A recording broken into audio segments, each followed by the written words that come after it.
Hello, everyone. How are we all doing? Welcome to another episode of the Truth or Therapy Sessions. What are we on now? Number 38 or something? Wow, we've been going for a while with these. Right, guys, I'm just gonna make sure everything's set up here on my end. In the meantime, I'll let people roll in, see who's in the chat. We've got Vibes there, great to see you. Winds of Change, thanks for being here. King's Fable says we need more Nephilim fan art. Well, what I can do for now is play a little slideshow of things I've just gathered over the years, just to play gently in the background as I talk about all things Nephilim related.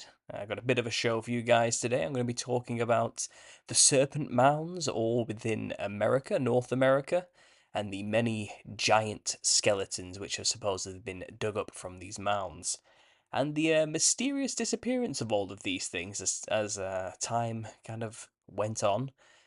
And it seems like the Smithsonian, should I say, had seems to have a hand in these things just fading into obscurity and vanishing out of existence.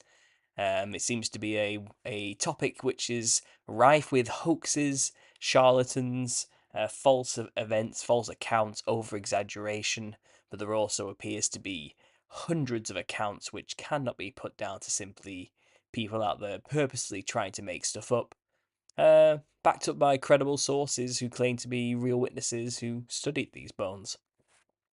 It's all a part of my research in the book. I have just finished chapter 12. I have re-evaluated the structure of the book and decided to remove a chapter which I was halfway through writing. Well, I say remove, I moved it to the end of chapter 12. It was originally going to be a part of chapter 13, where I was basically discussing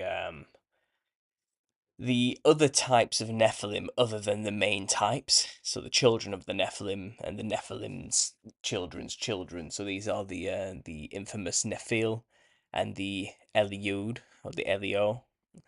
These were lesser Nephilim, diluted through the generations, smaller than the original pure bred serpentine fallen angel half breed Nephilim. These are the lesser ones that are created through the Nephilim having sex with women, and then those children having sex with women and animals and so forth.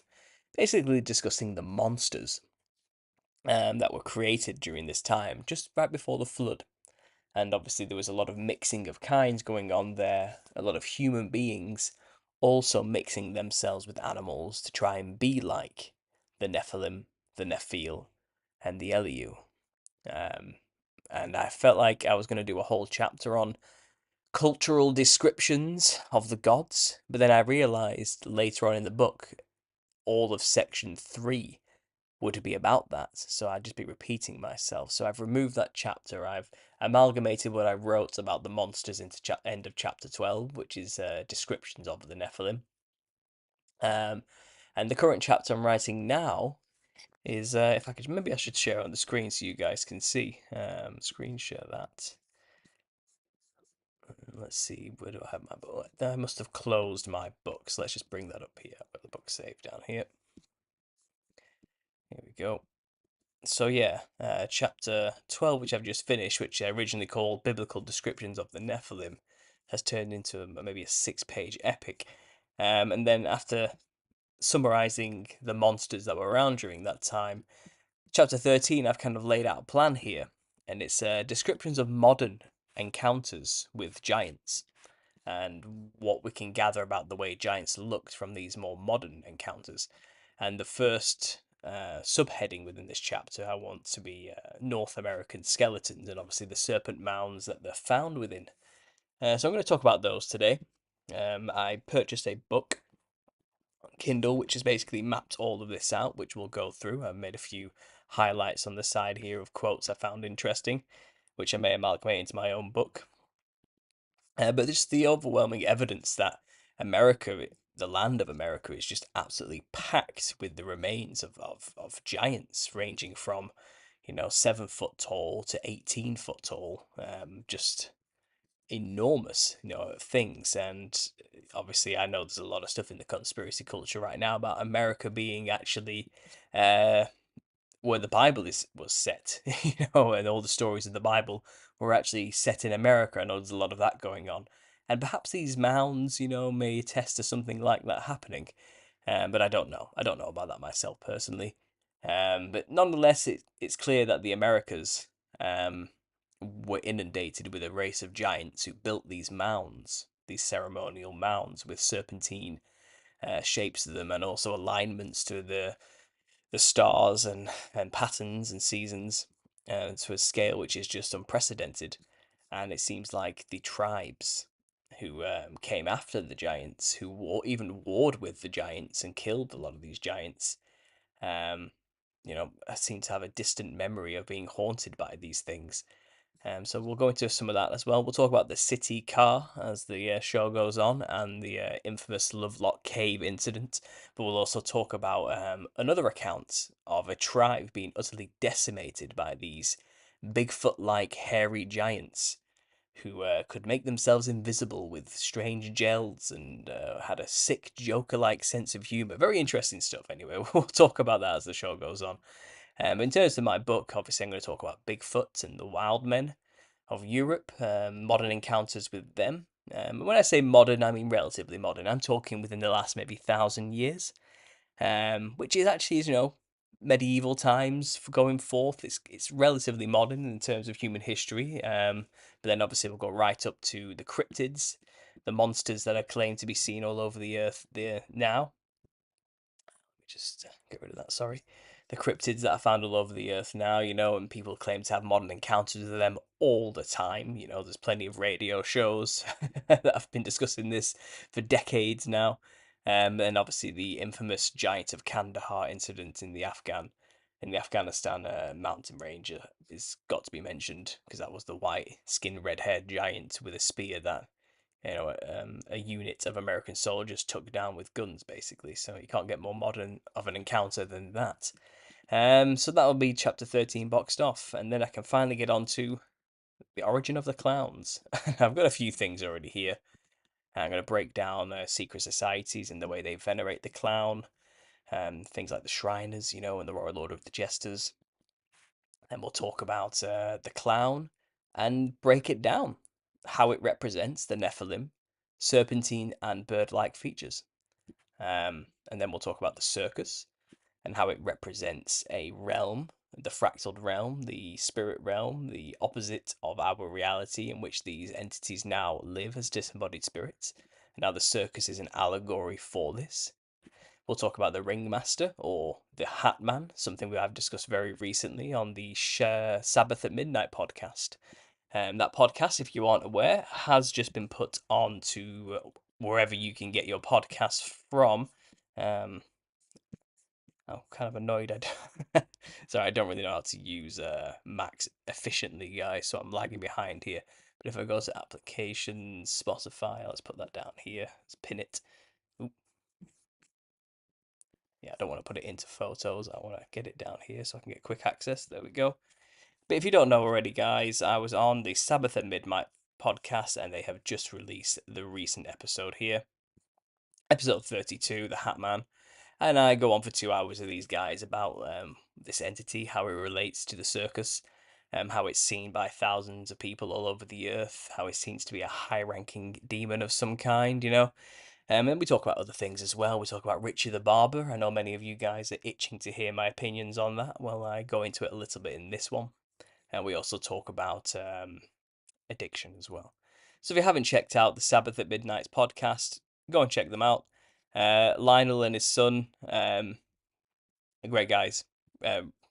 Lovely, lovely people to talk to. I've really enjoyed being on the show twice now. And there was the first one, the Nephilim Clowns, and I'll definitely be back on to talk with those guys again soon. But yeah, guys, that's something to bring up to you if you aren't aware of that already. I was on that. So anywhere you get your podcast from, you can find that show. But yeah, the next section coming up, I've got rid of section 3. I've decided to incorporate the clown into 1, 2, 3, 4, 5, 6, 7, 8, 9, 10 chapters. So 10 chapters will make up section 2, which is fitting actually because section 1 was also 10 chapters.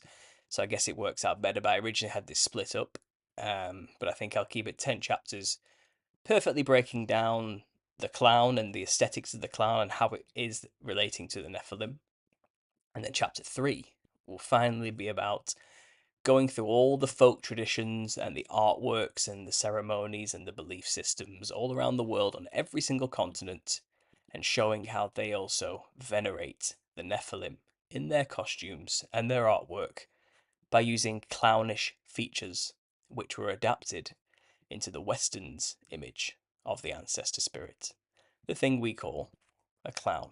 So it's coming together. The book is coming together. The plan is there. The path forward and ahead is ready to be. It's already been carved. All I have to do is just fill it out and pave the road.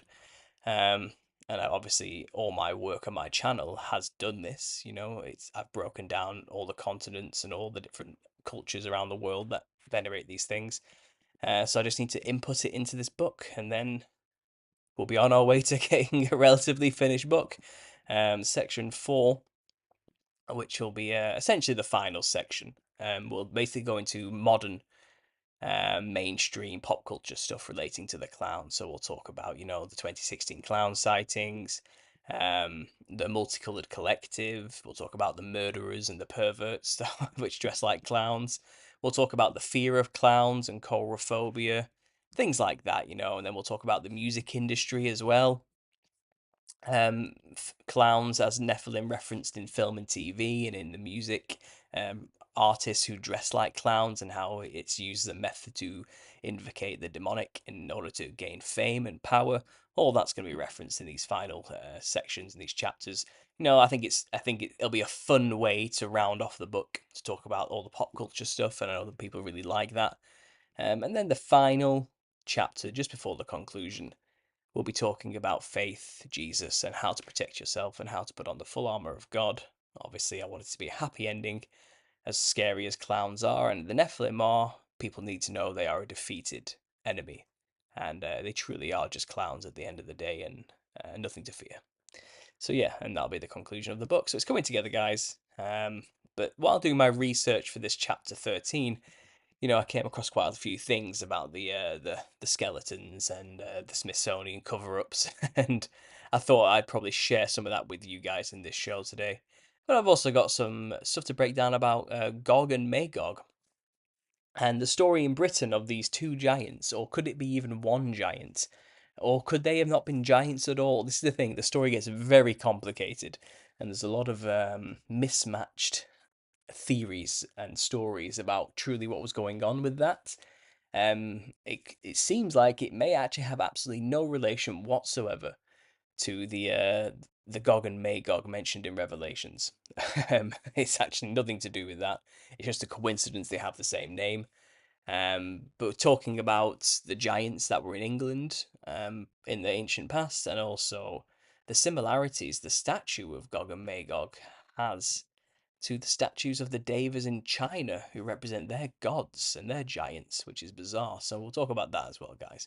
But in the meantime, I'm just going to see how the chat's getting along, see how you guys are doing. And there's my chat. I can see you. I'll let the slideshow run for about 5 minutes, and then once we've got enough people here, I'll get started with the presentation. But there's a sign of things to come. Let's have a look. What's going on here? Pill's friend Pippin says, "Cut off eyelids. I assume you're talking about the statues who have really wide eyes that I on my thumbnail, and they have their eyelids cut off." Well, it's a nice theory. Or is it in reference to Vibes saying the eyes to see? I'm not sure. I'm not sure. E Joyce, thanks for being here. Hope the artwork's coming along well. I still would like to see some more finished products there, and I'm more than happy to help you promote your artwork as well if it comes to that. But she says happy Sunday, which is great. Joy says, "I've been patiently waiting for this topic." Well, again, I don't think I'm going to be showing anything groundbreaking today on this topic, just a few cursory things I've scratched above the surface of today while doing some preliminary research for my book. I'm just going to share it with you guys and some of the things I've found. What have we got here? Wendy, thanks for being here. Drug Wedding Photographer, great to see you. Thank you for making me a mod. Will do my best.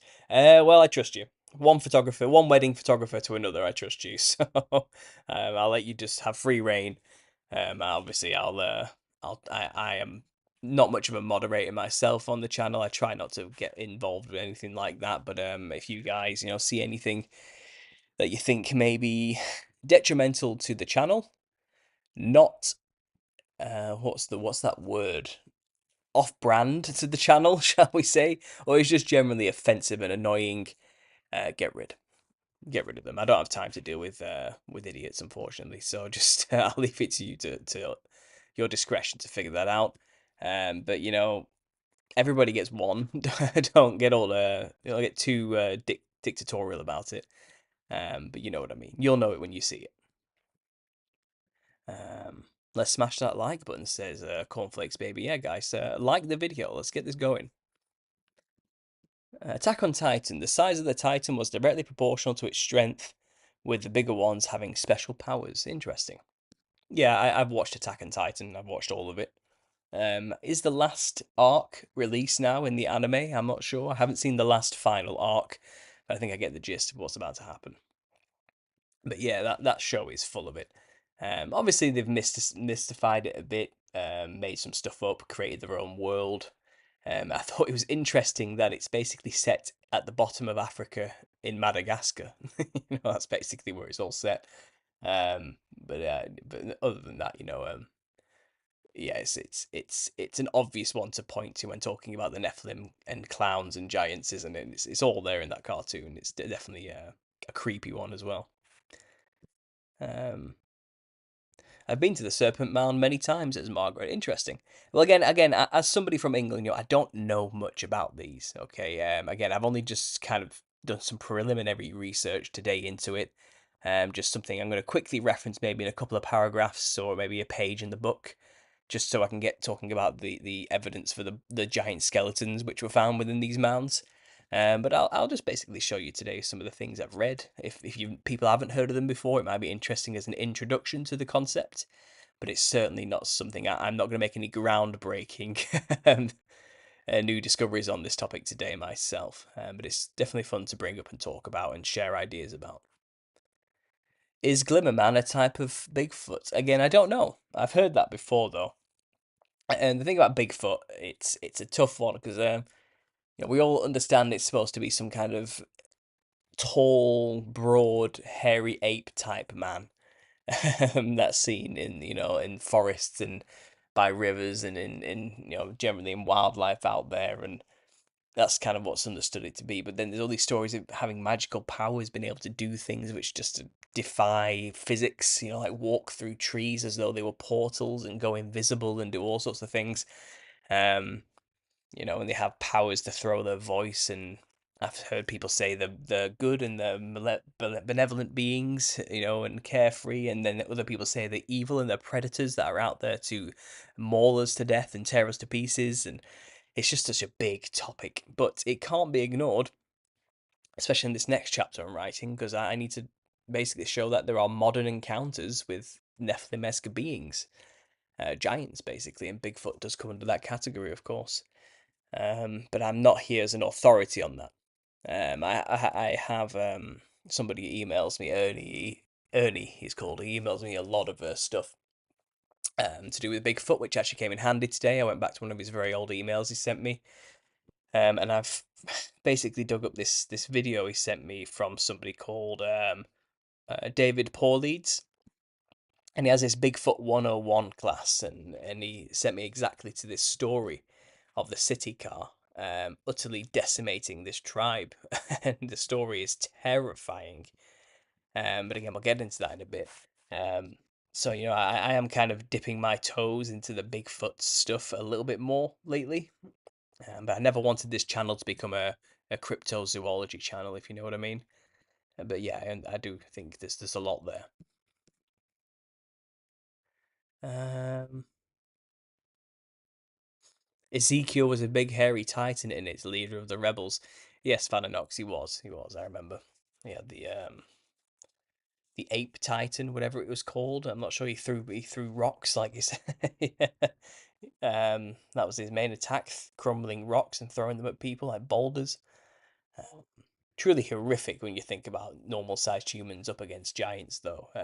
That cartoon really shows just how desperate it would be for mankind if that happened. Like we would not win. Realistically, in the in a realistic sense, that cartoon definitely makes it clear we would be screwed. What else have we got here?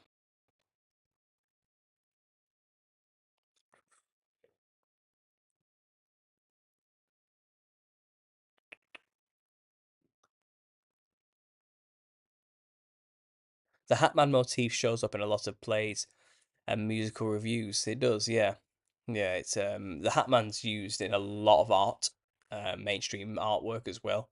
It's a stock character, you could call it now. That's for sure.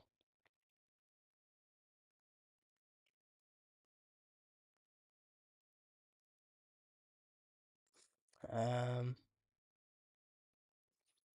some stuff I probably can't say there. Nancy Kerrigan did a sparkly one. Flashdance turned into Blades of Glory. Wizard Clown. Okay. Zalodius, thanks for being here. I remember certain women storing up tons of clown porcelain collections, Morrisseau in the 80s. Creepy ladies. Red Hat Club lady with purple ribbons. I have no idea. Okay, these are just words now, guys. I'm not sure what you're saying here. Nomenclature says, "Hey, I made a live stream, Paul. I love how much dedication you have put into your work, and your telling stories of past dreams and experiences have been so revealing. Oh, well, I'm glad you're getting something from my musings and my ramblings. That's wonderful. Thanks for being here. I'm glad you've made a live stream. Um, the last video on the nose was very interesting, says Wendy. Yeah, that one was really a very last minute video. All the research for that came together in 30 seconds as I was just finding one thing after another while responding to a question in the Telegram group. And once I'd put it all together and it was all just there, I realized I've got a video here.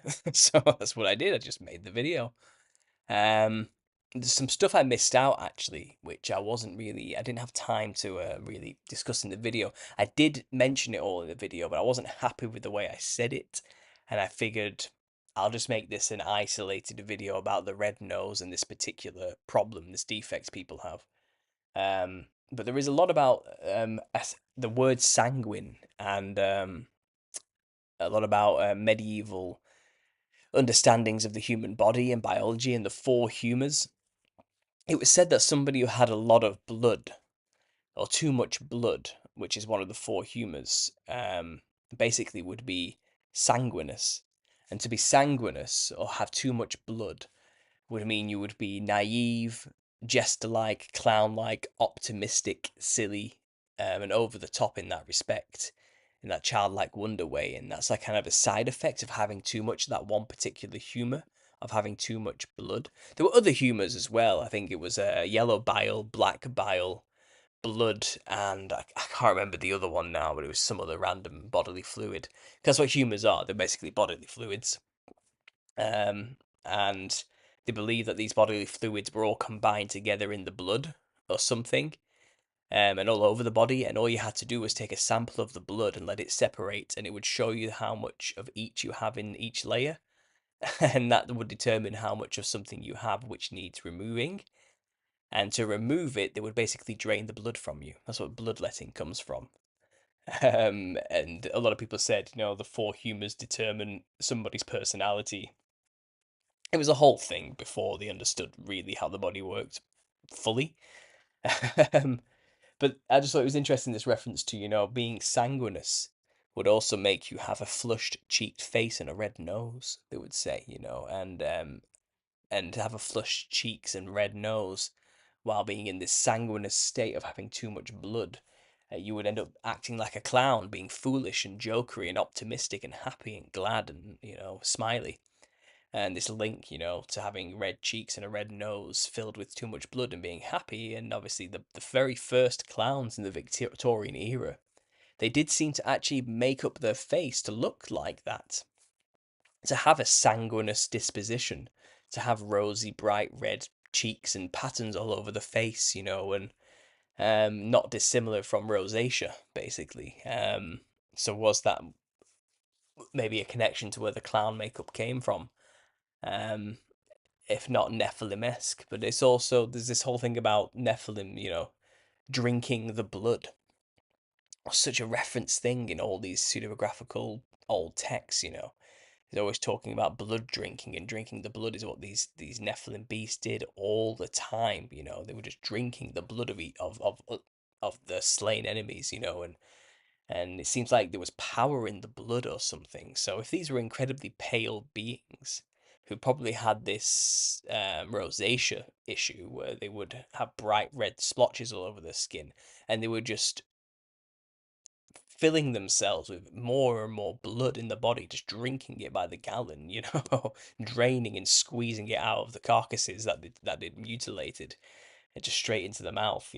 Were they also this sanguinous, over the top redness as well? And did it also cause them to maybe get high on the adrenochrome, which was in the blood, which also make them have this jokerish, gesturous, over the top, crazy, incredibly high attitude?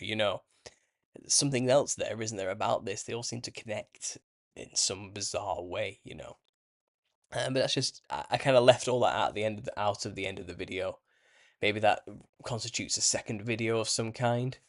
Or maybe it's worth just talking about here right now in this live show. It's like kind of like an extra topic relating loosely to the Nephilim clown stuff. But yeah, that was an interesting one, definitely. I don't know what you guys think of that. Maybe leave some thoughts or comments about that idea. Um, but I'm glad you like the nose one. The nose thing has been a contention in my. It's been something I've not really settled on in my theory. Why a big red round nose? You know what I mean? Why add that to a clown? There's this old story that one particular circus clown fell over and broke his nose, and it was all bright red and swollen and bloody and bleeding, and the crowd kind of thought it was funny and laughed, kind of added to his buffoon character, so it kind of just stuck. I don't buy it in the light of this Nephilim connection, this demonic connection. There must be a demonic reason, and I think that the rosacea and the rhinophyma result of rosacea that particularly affects people with incredibly pale skin, which the Nephilim would have had the palest skin. Um, I think that might be more realistic. I think they had these some of them did have these large, round, red, bulbousy noses, which is called a rhinophyma as a medical condition. And it's brought on by extreme rosacea, which only affects incredibly pale people. So that's probably more likely what the bright red nose is truly representing. My original theory as well was that maybe it represented the nose being dipped in blood because they were eating humans and each other. But again, that just sounds weak to me. That's not a strong theory. That's just a quick speculation. I do think a more grounded medical reason like rhinophyma would make a hell of a lot more sense. I don't know. I don't truly know that. But I mean, look at this image here, on the screen now. You've got from the Shriners venerating their demon gods within the secret society. They went for the round red nose, and is that literally just a Nephilim creature with a rhinophyma? With this bulbousy, overgrown, diseased nose brought on by rosacea. Is that what it really is? Same here again, this mudmen of Papua New Guinea adding this effect. It seems like the blood is rushing around the face, not within the mouth and on the nose as well. So there's evidence that it's probably all these theories. It's the blood on the nose, but it's also the deformity of a rhinophyma, perhaps. I don't know. I don't really know. But we're getting close to figuring it out, I think. Um, so let me just check the chat here. So what you guys are saying. Um, there we go. I've caught up to nomenclatures. The nose. Hello, man. How are you doing today? I'm doing very well, thank you, Nizal. Thanks for being here. The wavy horns of early horned deities later evolved into ribbon-like appendages, coming off of crowns such as the Pope's triple tiara, and compared to the goddess headwear of Sybil. Interesting, exposing darkness. He leaves the 99, says, did you guys know that the WHO signs the pandemic treaty 2 months ago? Barely made the news. I didn't know that, no. So the next pandemic, everyone will be under their system. COVID cards and passes worldwide. Oh, yeah, I'm not looking forward to the next big lie. That's for sure. Um, Happy to be here, Paul. Thank you so much. Oh, well, no problem, Wendy. I had a Polaroid one-step picture taken at my wedding in 1983. I'm so old. No worries, Margaret. Well, it's never too late to, you know, get some photos in the present time of something else. Yeah, wedding photo, wedding photography. I understand wasn't actually such a big deal in the past, and obviously, yeah, photography was a lot more of a difficult skill, I would say, than it is today. Not trying to put my own profession down or anything, but technology has made it a lot easier than it used to be with the whole, obviously, developing the film and all that kind of thing. Though I will say I do know how to develop film. I was trained in how to do that in all the art schools I've ever been in dark rooms and everything. But it's getting access to a dark room this day and age. It's harder than ever, I'd say as well. Um, anyway, moving on from work. The creek that runs past the head and spiral tail has what looks like a fallen, collapsed giant snake stone. They call the H2O snake. Interesting, interesting. Talk about the Serpent mounds there. Fred Witherow, hello. Thanks for the stream. Thanks for being here, Fred. A random comment says, yeah, David Paul Leeds did a big foot DNA research mention done by certified forensics. Interesting. Cryptids are interesting to look into, though. I was going to say fun, but I don't think that's the right word to describe it. Yeah, no, don't get me wrong. I'm not against cryptid research at all. It's relevant to my research, to be honest, because I do think these are all results of the genetic manipulation that was happening just before the flood, and even possibly after the flood. These are demonic abominations essentially, and that never should have existed to begin with, but do. So don't get me wrong. I'm going to do a chapter on it on my book. It is interesting. I just didn't want my channel to become another Bigfoot channel. Um, I have my niche and I'm sticking to it, type of thing. Faded chemicals, colors bleed too. 80s were kind of orange, rust tinted. They were.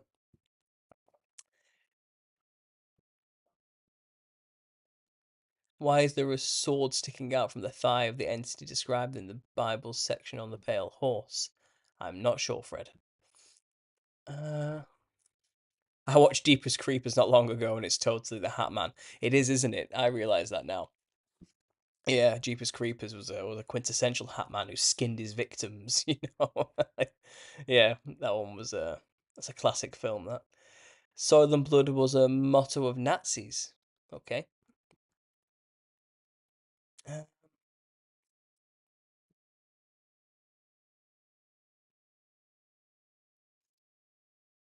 that's interesting. Being in the medical field, black bile usually means there's blood in the bile. Yeah, it wasn't an exact science back then, and they didn't literally mean the color black necessarily. They believed if somebody had too much black bile imbalance within the blood, then they would have a nasty, mean temperament. I think somebody who had too much yellow bile would be weak and have basically a timid, quiet, shy temperament. Somebody with too much blood would have a over top optimistic, happy sentiment. It wasn't an exact science. It's a science before modern medicine kind of understood about germ theory and all that type of stuff. It's a primitive science, it's all what leeches were all about, to take the blood out of someone's body and all that type of thing. But it wasn't actually they used these terms, but really what they were referencing was also the four elements. Blood was fire, for example, or the four seasons, and it was like astrology but for medicine, basically. I did think it was interesting that the blood was related to optimism and a drunkenness of a sort, which is interesting. Um,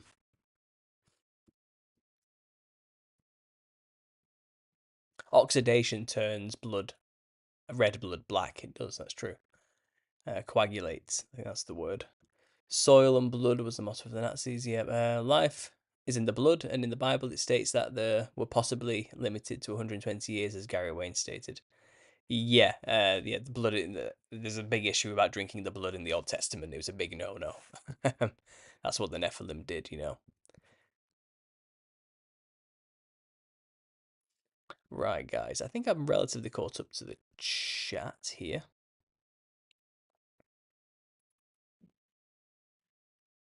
I'm going to start doing the presentation. Let's see how we're going. And then there were the vapors, says Mark. Yeah, yeah. Anyway, right, guys. I'm going to do the presentation and show you just show you loosely what I've kind of just been doing for my research today. I'm just going to share with you guys what happened there. So let me just share the screen quickly. Let me just check the health of the stream as well. Brilliant. So we've got 58, 55 people here, something like that. That's good. We've got enough. I've got a big enough crowd. Let's roll with it. I've been going for half an hour, so let's see what we can do. Let me just share the screen quickly here. Okay, bring up these many tabs I have going on. So yeah, this is the video I was watching. David Paul Leeds presents Bigfoot 101 Class 20. And there was a specific thing he said in the middle here at this point where he was basically recounting a tribe that got absolutely decimated by these Bigfoot-like monsters called the City Car. um, and I think if I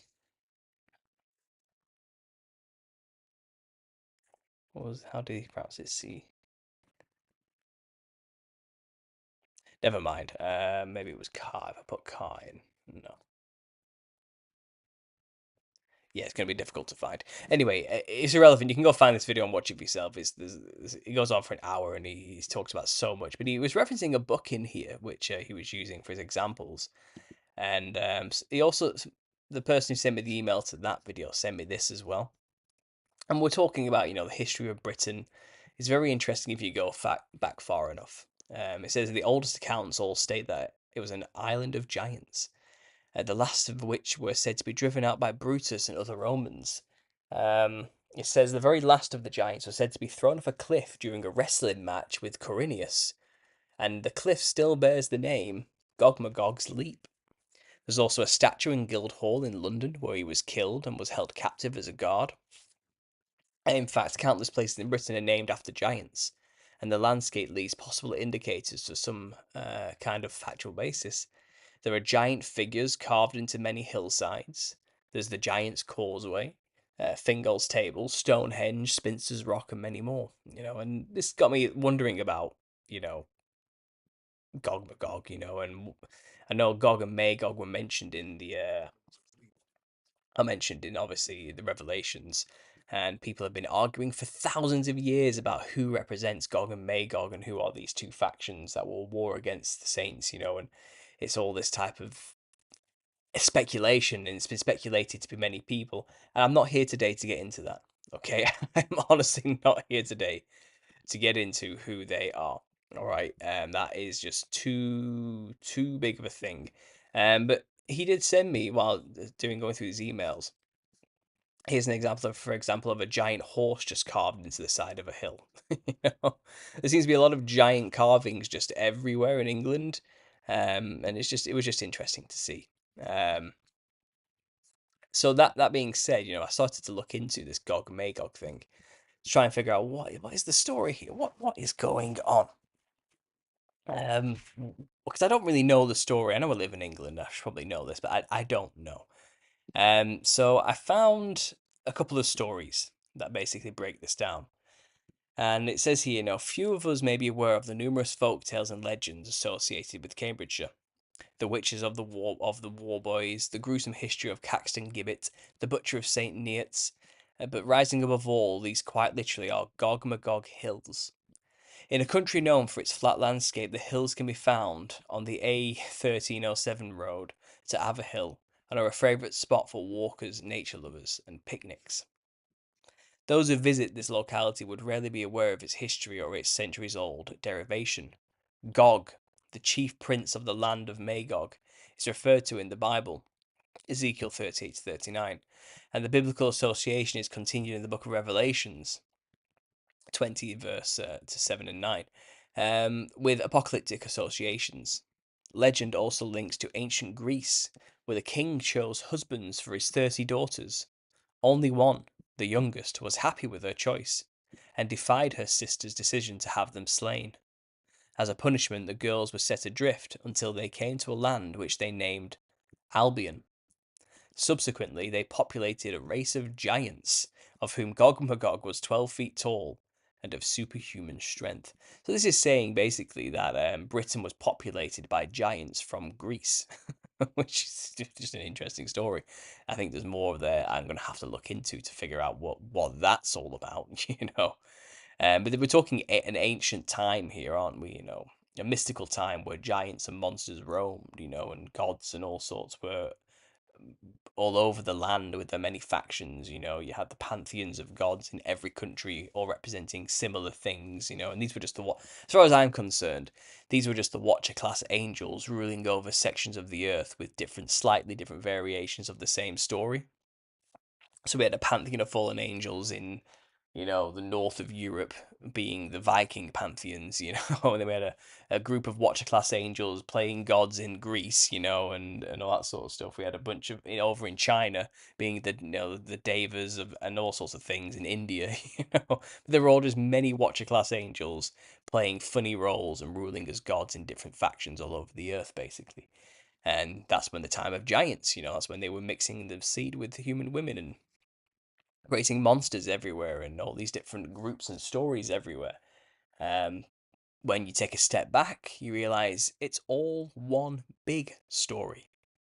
And no culture is particularly unique because all of them existed at the same time and were happening at once during a time when fallen angel Watcher class angels ruled over with their children, the giants, you know. Anyway, it says here, all was well until Corineus, the founder of Cornwall, engaged in combat with Gogmagog and killed him. Though legend has it of an alternative story told of Gogmagog being carried in chains to London, where he became a guardian. This story persists until it became associated with the hills near Cambridge, where an image of a giant was carved into one of them.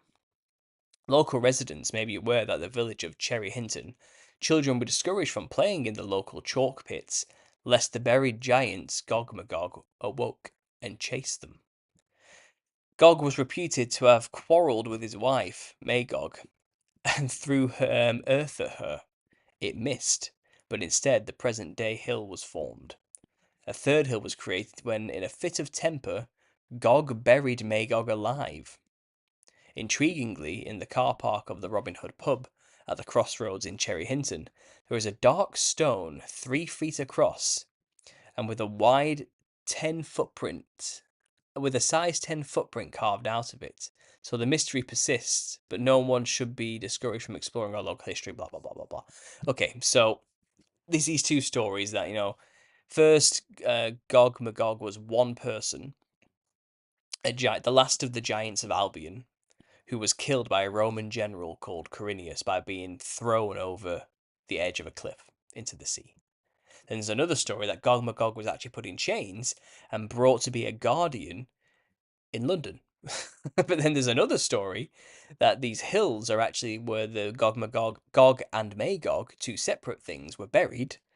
Um, and it says that they were actually a husband and wife who fought each other and possibly murdered one another. And these hills were created by giants throwing things at one another. Which is interesting because I understand that Giant's Causeway, the story of the bridge between Ireland and England, you know, was a result of giants throwing things at each other as well. It seems to be a common theme. But England is rife with these stories of giants. But this one about Gogmagog is interesting because there's some stories there, but then there's more. There's this other story. So here's the history of Gog and Magog, the champions of London, an account of the origin of many things relative to the city. A tale by Robin Goodfellow, author of The Rocking Horse. But it says here this was printed for J. Souter at the Juvenile and School Library, St. Paul's Churchyard, in 1891. Right? So this person recounts an epic tale. Okay. And I'm going to basically, I've read it today. I'm not going to be able to read it all now because it's a long read, too long for this show, but I have read it, so I'm going to recount and summarize the story to you as best I can. Okay.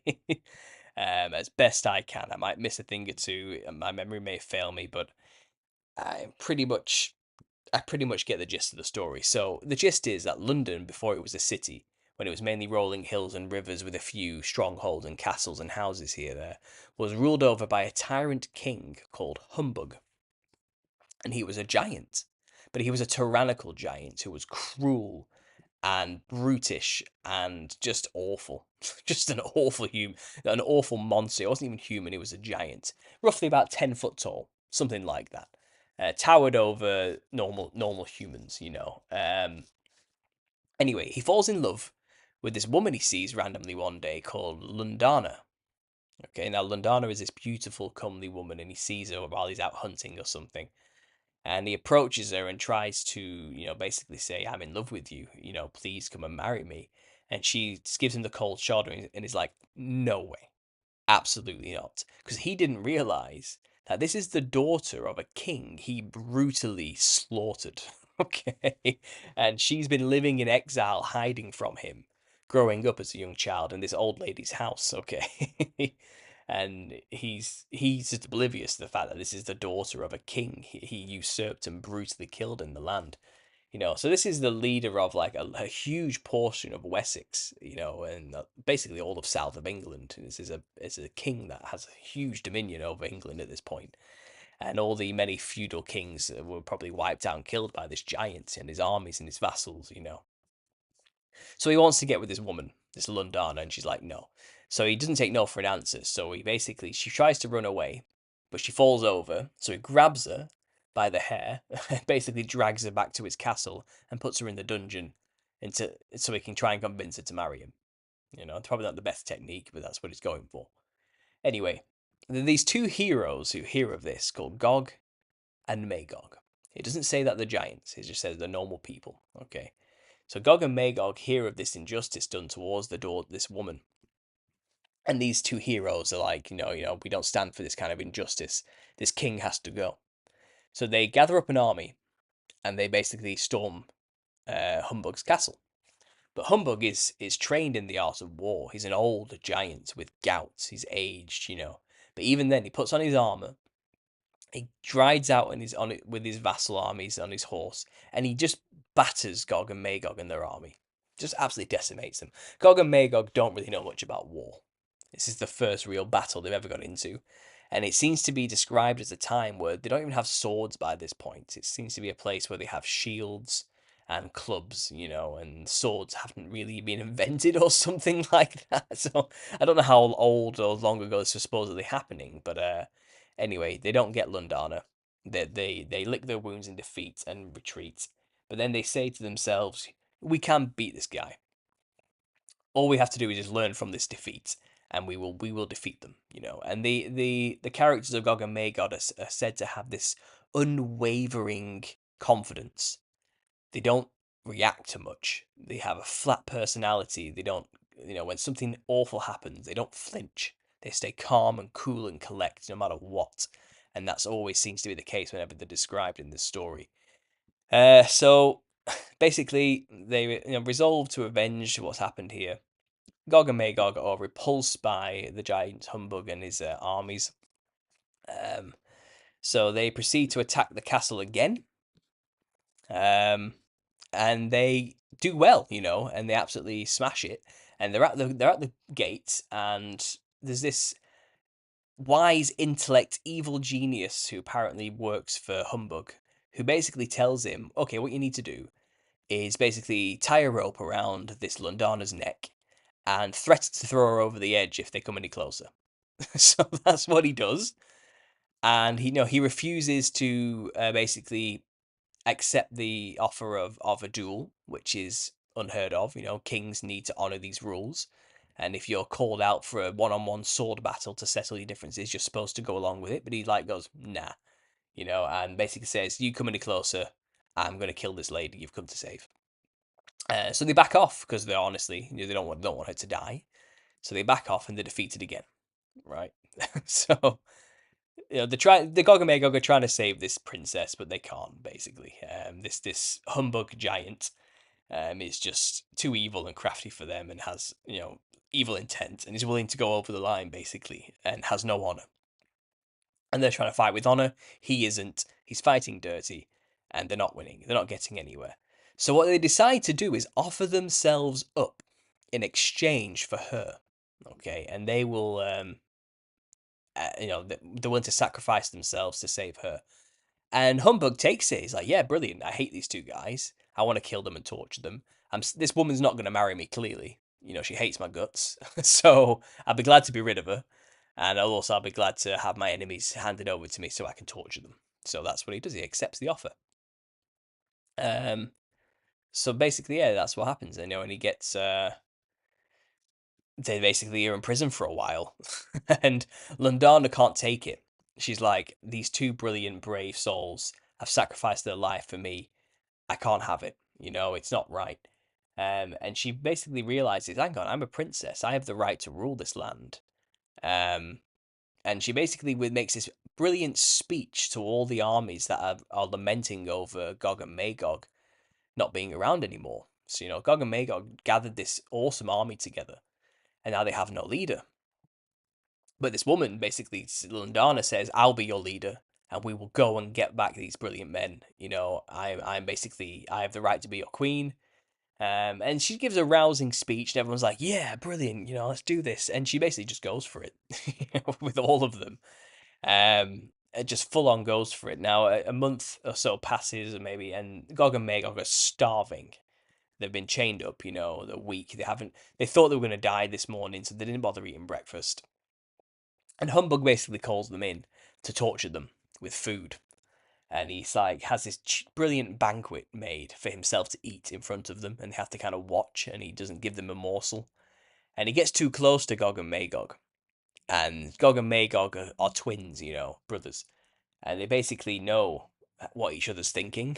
So almost simultaneously, they punch Humbug in the face from each side as he gets too close. And then this causes Humbug to get in a massive rage. He is skenging out, all right? He is going nuts. And he's basically trying to kill them. And they're running around this banquet hall as this giant stomping around trying to grab them, And at the same time, Lundana is at the gates with her armies at night time, so no one knows she's there because they're all kind of caught up in this giant screaming and calling his guards and everything, and everyone's in a kerfuffle to try and figure out how they're gonna calm this monstrous, horrible giant down. So all of his guardsmen are not paying attention to the walls, and they sound the horn. One guard does sound the horn because he notices it, but all the other guards think he's sounding the horn because the king's going mad, not because there's invaders at the door. And basically, they create like a human pyramid for her to scale the walls, and she just slaughters all the guards because they're not paying attention. And they start basically all coming in one after the other. And so Gog and Magog are in the midst of slipping away from this giant that's running around this banquet hall trying to get them. And then Lundana with her army just bursts open the doors, and Humbug basically looks to realize. He basically says, "Oh shit." And as soon as he looks to see her, and she's coming at him with a weapon of some kind, Gog and Magog grab a weapon from the room, and they just bash his brains in, and leave his brains spilt all over the floor. Okay, and that's that. All right.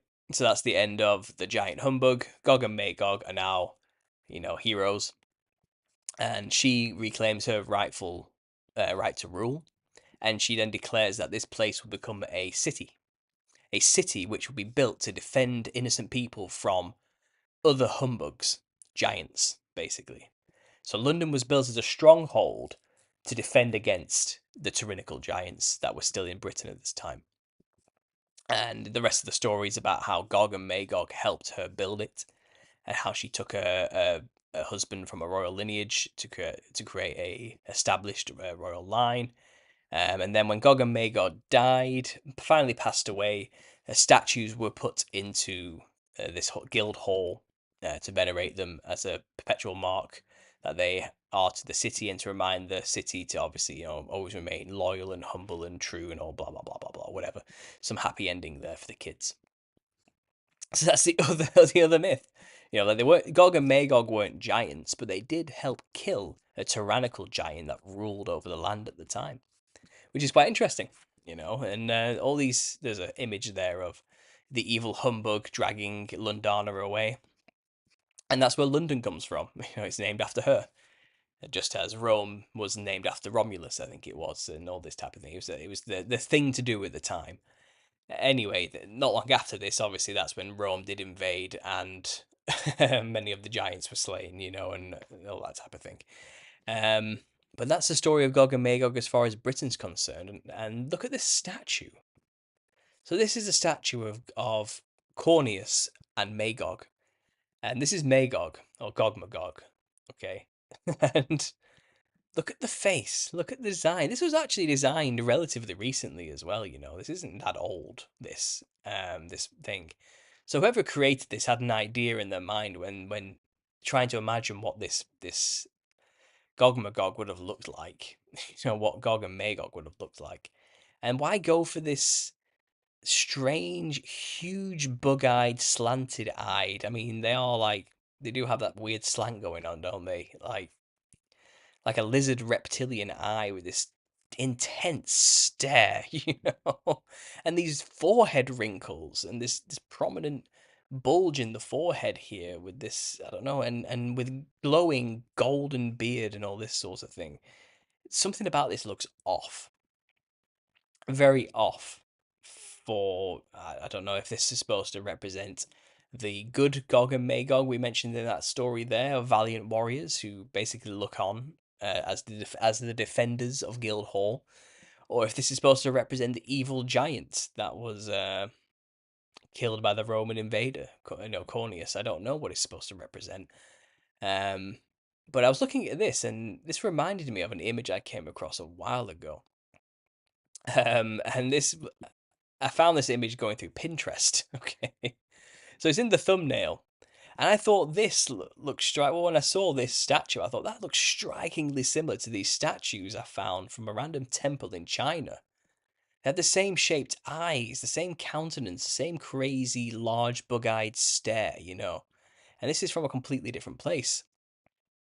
And I was wondering, are these basically Nephilim features manifesting into this artwork? This is a more modern piece of artwork, but it's based on replacing an older one which decayed, basically. So it must have some remnants of the original artwork. And this is ancient artwork. This is from about 600 years ago. Even then, this just plays off even older artwork, which is thousands of years old, and it all looks the same, whatever temple you go to. But looking into this temple, this is fascinating. This one, okay. It's such a bizarre temple, right? So it's the Dahui Temple in Beijing, I think. So these are Ming Dynasty Buddhist temple located in Beijing. Let's just close that tab. So it's located in Western Haidon district of the city. It lies in the streets of DLC Road near the Huiyan Road, first built in 1513 and then restored in 1757. So it's relatively old. It's over 500 years old, 600 years old almost. The temple is known for its Buddhist sculptures, 28 coloured Buddhist statues, all over 3 meters tall. These carvings are described to be great works of art of the Ming era. So these are huge, these statues, okay? These are not normal sized humans, A normal sized human will come up to the knees here. Okay. And look at the depictions of some of these devas as the recording, which are obviously the idea of gods, which I believe are a mix of Nephilim and fallen angel. I think that's the game that was being played in all these other realms. They were basically playing all the tall people were the gods, and all the heavenly beings above the tall people who made the tall people were the gods as well, and they all kind of worked hand in hand together. And look how Nephilim-esque this one looks. Pale, white, sickly porcelain skin with red-haired features and sharp, angular features. Now, obviously, as I mentioned, there's some monstrous-looking ones here. This one has red skin with a similar countenance, This one here has really monstrous-looking visage. Look at the muscles just bulging from this thing's shins. A weird creature, to say the least, Um, and obviously you got these things as well, which have serpents in the hair, which is such a bizarre image, like a Medusa of some kind. With this creature underneath with like a dragon's wide grin mouth and a weird bird-like countenance with wings and like it's a pet of this giant in some way. Is this supposed to be a normal sized human here, which has been changed, genetically modified, edited to be like some kind of creature? Are these the humans that mixed themselves with kines in the last days before the flood? And these are the Nephilim giants, the offspring of fallen angels, who helped them do it? Is that what this is a reference to here? I feel like it is. I feel like this is exactly what the Book of Jubilees, the Book of Jasher, and the Book of Enoch was talking about. And the synonymous link with the serpent with this creature here, because these were supposed to be the offspring of fallen angels, serpents. But the problem is, by this time in history, so by the last generations just before the flood, the time of Noah, the last generations of Noah, I think 4 or 5 generations had passed since the generation of Jared when this all started. And in those 4 generations, the fallen angels created the first Nephilim. These were the biggest, scariest, most lizard like looking clown things you've ever seen. The original OGs, the first Nephilim. But then those Nephilim had sex with women and created an even smaller, lesser version of Nephilim. These were the Nephil. And these would have looked more human, okay? This would have, the genetics of the angel would have started to become more diluted. Because now they're only a quarter angel. I don't know the exact genetic, but it's a lesser form of angelic blood. They're not as powerful as the originals, but they are still powerful, scary beings. And then after them would have been the Elio. It spells Eljo or Eliud. So it could be the Eliud or the Elio. But these are the children's children. These are the grandchildren of the Nephilim, the original Nephilim. And they probably would have looked a lot more human and may have not been as tall as the original Nephilim. They may have been 13, 13 foot high rather than 18 foot high or, 50 foot high. They are closer to human size but still giants. And they probably looked a bit more human but still had some traits of Nephilim within them. I think that's what these things probably are. They had the pale white skin, the serpentine like features, sharp, angular, high cheekbones. They were still giants and probably still had supernatural powers and abilities, but they were far removed from the original clowns, the original Nephilim. Okay, they were descendants, and I believe these were the ones who were around during this time. I think the original Nephilim were all killed as the punishment for the Watchers, as it's laid out in Enoch. They were made to watch their children, their beloved ones, slaughter each other. It doesn't say anything about the grandchildren or the children's children of the Nephilim, just that they had to watch their own children kill themselves and get killed by each other. So the Watchers watched the original giant serpentine clown Nephilim be slaughtered. And then what was left were the Nephil and the Elio. And they killed each other, and they had their own power struggles and battles for rulership over mankind. But I believe the fallen angels that weren't imprisoned, that didn't have sex with women originally, and didn't create any Nephilim, they were still around, and they were still rebellious. And I believe they helped the Elio and the humans cause more corruption. I believe they helped the humans figure out how to mix themselves with animals and create little creatures like this you see here. This Birdman thing, okay? And I believe the Elio were wandering around at the time, which you see next to him, these giant pale-faced things with serpentine features in the hair and stuff. These were the lesser Nephilim that were still left. And I believe these were the ones that, if any, would have survived the flood. These are the ones that then repopulated into the post-flood world. There may have been some markers which left, which came into the real world, and ended up causing the grasshopper style giants, the ones that made people feel like grasshoppers in the way they looked. The genetic markers would have been there. I think the majority of giants that were around post flood probably weren't as tall as the original. Still tall though. I mean, 3 meters is pretty damn scary. If you see, if you actually see what 3 meters is, it's not short. And but look at some of these things. This one with the tusks and the third eye and everything. And the extra arms is a really big motif in the East. I do think, look at this one with the dragon's face here. Again, inherited from the Nephilim mixed with human. But this idea of them having many arms, I think, is a trait, probably a result of humans mixing with spiders, maybe, or insects. The mixing of kinds thing created an effect like this. I'm not sure. It's possible even the Nephilim themselves just developed these traits. But we know that the Nephilim were mixing. The Nephilim's children, their grandchildren, were also mixing kinds together. So it's possible they mixed Nephilim DNA with spider DNA to create these many-armed giants. I described it in the Telegram chat where I discussed this here at length. Go check it out. This is where it all came from when I was doing it. This is the research. But people were asking me questions like, it says here, do you think many arms is literal? A lot of Indian gods have many limbs or heads also, don't they? And I said, I believe by this point these creatures were Elio, not true Nephilim who looked like wide-grinned serpent clown monsters. These are the children's of the original Nephilim who maintained some features but became more and more human in their countenance as the genetics became diluted. Though you can still see some monstrous beings nonetheless, as I showed here. They may have been diluted, but they were still terrifying. They were still beasts. They're still horrifying creatures.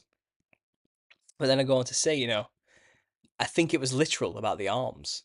Many would interpret it as symbolic of the Brahman, or the universal God force, and the many arms is supposed to represent that the God is doing, that's like my own thing there, is doing everything at once, and is playing the character of every living creature at once too, so it has many arms doing everything at once, But I don't think that's the case. I don't think that's what the symbol really represents. It might represent that if you want it to.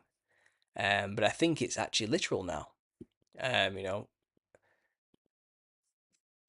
so I say no. It's the Eliud mentioned in Jubilees who made it to the flood, and therefore it's those ones who would have survived, along with hybrid human creatures. The many arms may be a human who mixed with an insect, for example, or an Nephilim offspring who mixed with an insect or something. These are what I've coined the term. Let's say they are lesser Nephilim, so they still have angelic genetics in their ancestry. But then there are the faux Nephilim, which are humans who corrupted their DNA to be like the Nephilim. So there's two different types who made it to the flood. There were humans who mixed themselves, and there were the offspring of the Nephilim who were watered down genetically. So there's lesser Nephilim and faux Nephilim by that point. And yeah, go to the Telegram group. We talk about loads of stuff. I mean, check out this Joker snake. A bit on the nose, isn't it? Trying to represent that the Nephilim had clown-like features, and we're also serpentine gods, and here it is right now, shown in this clown-like serpent thing. I just thought that was interesting. So yeah, we talk about all sorts of stuff in the chat there if you haven't seen it already. So I recommend you go check it all out. But then we'll go on to stuff about parks there, and yeah. So moving on back to the show, these things fascinated me. So I was looking into other temples in China, and they all have a similar theme, and you got this one here, this Buddhist temple, and just look at the way they represent these things. It's bizarre. Look at these little men holding up the podium. These are tiny humans holding up the throne of a giant, and just the way they look, they don't look human to me. This is the thing, right? You see these statues of these Buddhas like this, and it's the uncanny valley thing, all right? They're kind of human, but when you really look at them, they're not that human at all. Okay, humans' eyes aren't that huge when you actually think about it. We don't have dints in our forehead like this. Our eyebrow ridges are not shaped like this. Okay, this thing had a huge eye socket, which human beings just don't have.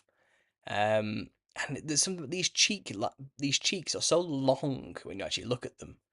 And I know you could say it's different races, but even then, I don't think even the races where these religions and these statues hail from even looked like this. It's something else, And again, I think it's something to do with the Nephilim genealogy kind of coming down into it. And here we have, this god stepping on a serpent, on a dragon. And there's this weird looking baby human man cherubim dwarf thing next to the serpent who has this really long skull. Like, look at the size of this thing's head. That's mad. That's not what humans look like. Um, this is a Nephilim skull. You know what I mean? And the thing is, it passes enough for human for you to at a glance just think it's just people. I don't think that's what these things are actually representing. And then you've got the actual demons here, on either side, the true Nephilim. This many armed one here with this wide mouthed grin. Look at this thing. And it has the same shaped eyes here as does the statue of Gog and Gogmagog here in London. It's got the same shaped eyes as the one I showed you originally here. You know, in this temple in Dahui. It's a similar style coming through. And someone sent me a message while in there saying they are from Taiwan, and they had these Taoist temples in Taiwan as well. And these are really psychedelic. These things are crazy. And on top of the temples, they have. So this is a website talking about coming visiting. They have these on top, and these are supposed to represent good luck, wealth, and prosperity. That's what they say anyway. But it says, the one that represents wealth is carrying a baby. The one that represents prosperity has a cane or something. But looking at these are multicolored clown patchwork clothing wearing pale skinned, blush cheeked monsters. And is that really holding a baby? Or is that a giant holding a man flailing his arms in fear? I don't know. But either way, they're surrounded by dragons, which they are riding, and these things were the children of dragons, so being able to ride a dragon must mean you're pretty damn special. And you're told, oh yeah, they're just representing, it's all symbolic of wealth and prosperity and stuff like that. But is it? Is that really what it is, Or like we're lied to about history, are these telling you about something very literal? Perhaps a race of human like serpent beings who worked with serpentine gods and dragons, like the ones depicted here, the fallen angel watchers, to control and rule over mankind. I don't know, I feel like maybe so. That's probably what it really is. And you've got these foo dogs, as we call them, these lion dogs, hybrids. A dog mixed with a lion hybrid as guardians of these temples, and it's basically the pets to these dragon monsters. Like I said, there was a lot of mixing of kinds and genetic manipulation going on during this time, and hybrid creatures like them were being created. So it's just worthy of adding to note, a lot going on in China, a lot going on in Asia in general, you know what I mean? But I'm just focusing in on China and Taiwan right now. Um, but yeah, these temples are wild. Look at this, look at the intricacies of some of these dragons. Honestly, they are quite beautiful to behold, to be honest. Look at this one with the wings here.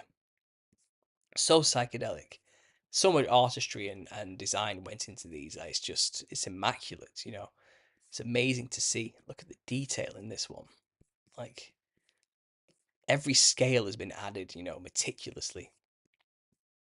Look inside the temple, It's like some kind of psychedelic 3D printed nightmare. Like, this is what DMT looks like, This is what it looks like when you're going through the DMT portal. Something like this. And just look at how beautiful these dragons are in this temple.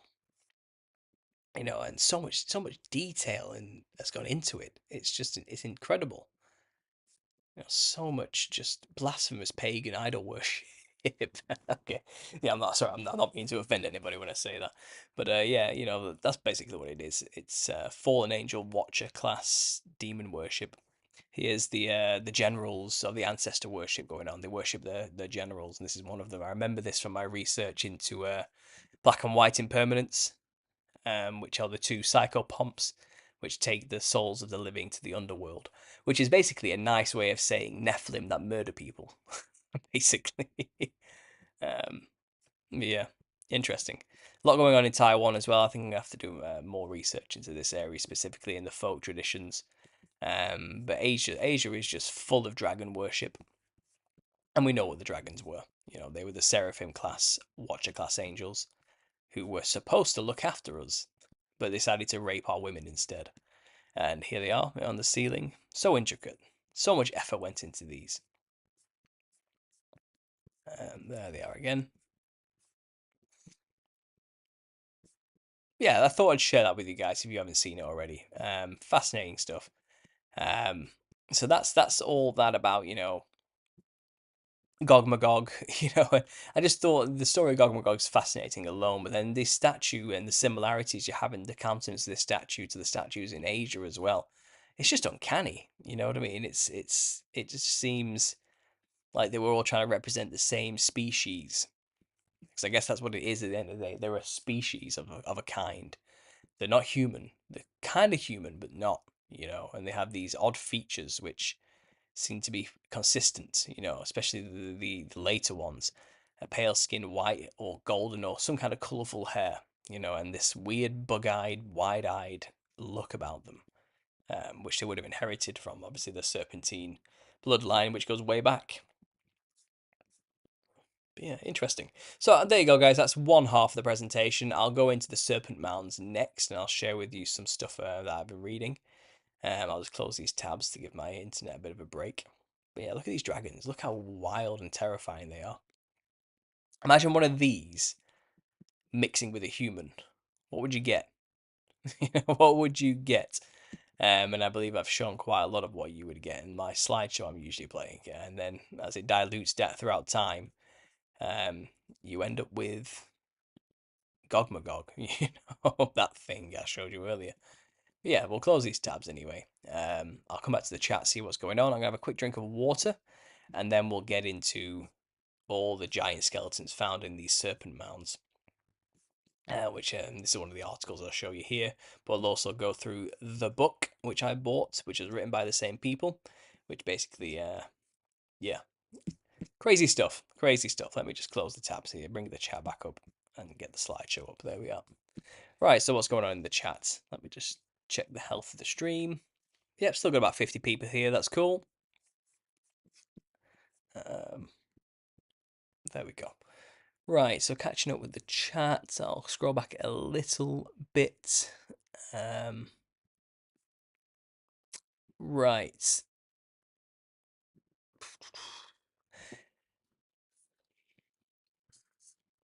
You will see the worship of giants on the screen and Arena dressed like a jester traditional costume while they sing Lele Le, aka Fairs or Sirens type of Nephilim, says Jesus is King. In Romania, every year is a mega concert untold. If you search Arena Rhymes, Untold, Elelele. Okay, I will look into that. Jesus is my King. I'll look into that. Thanks for pointing that out.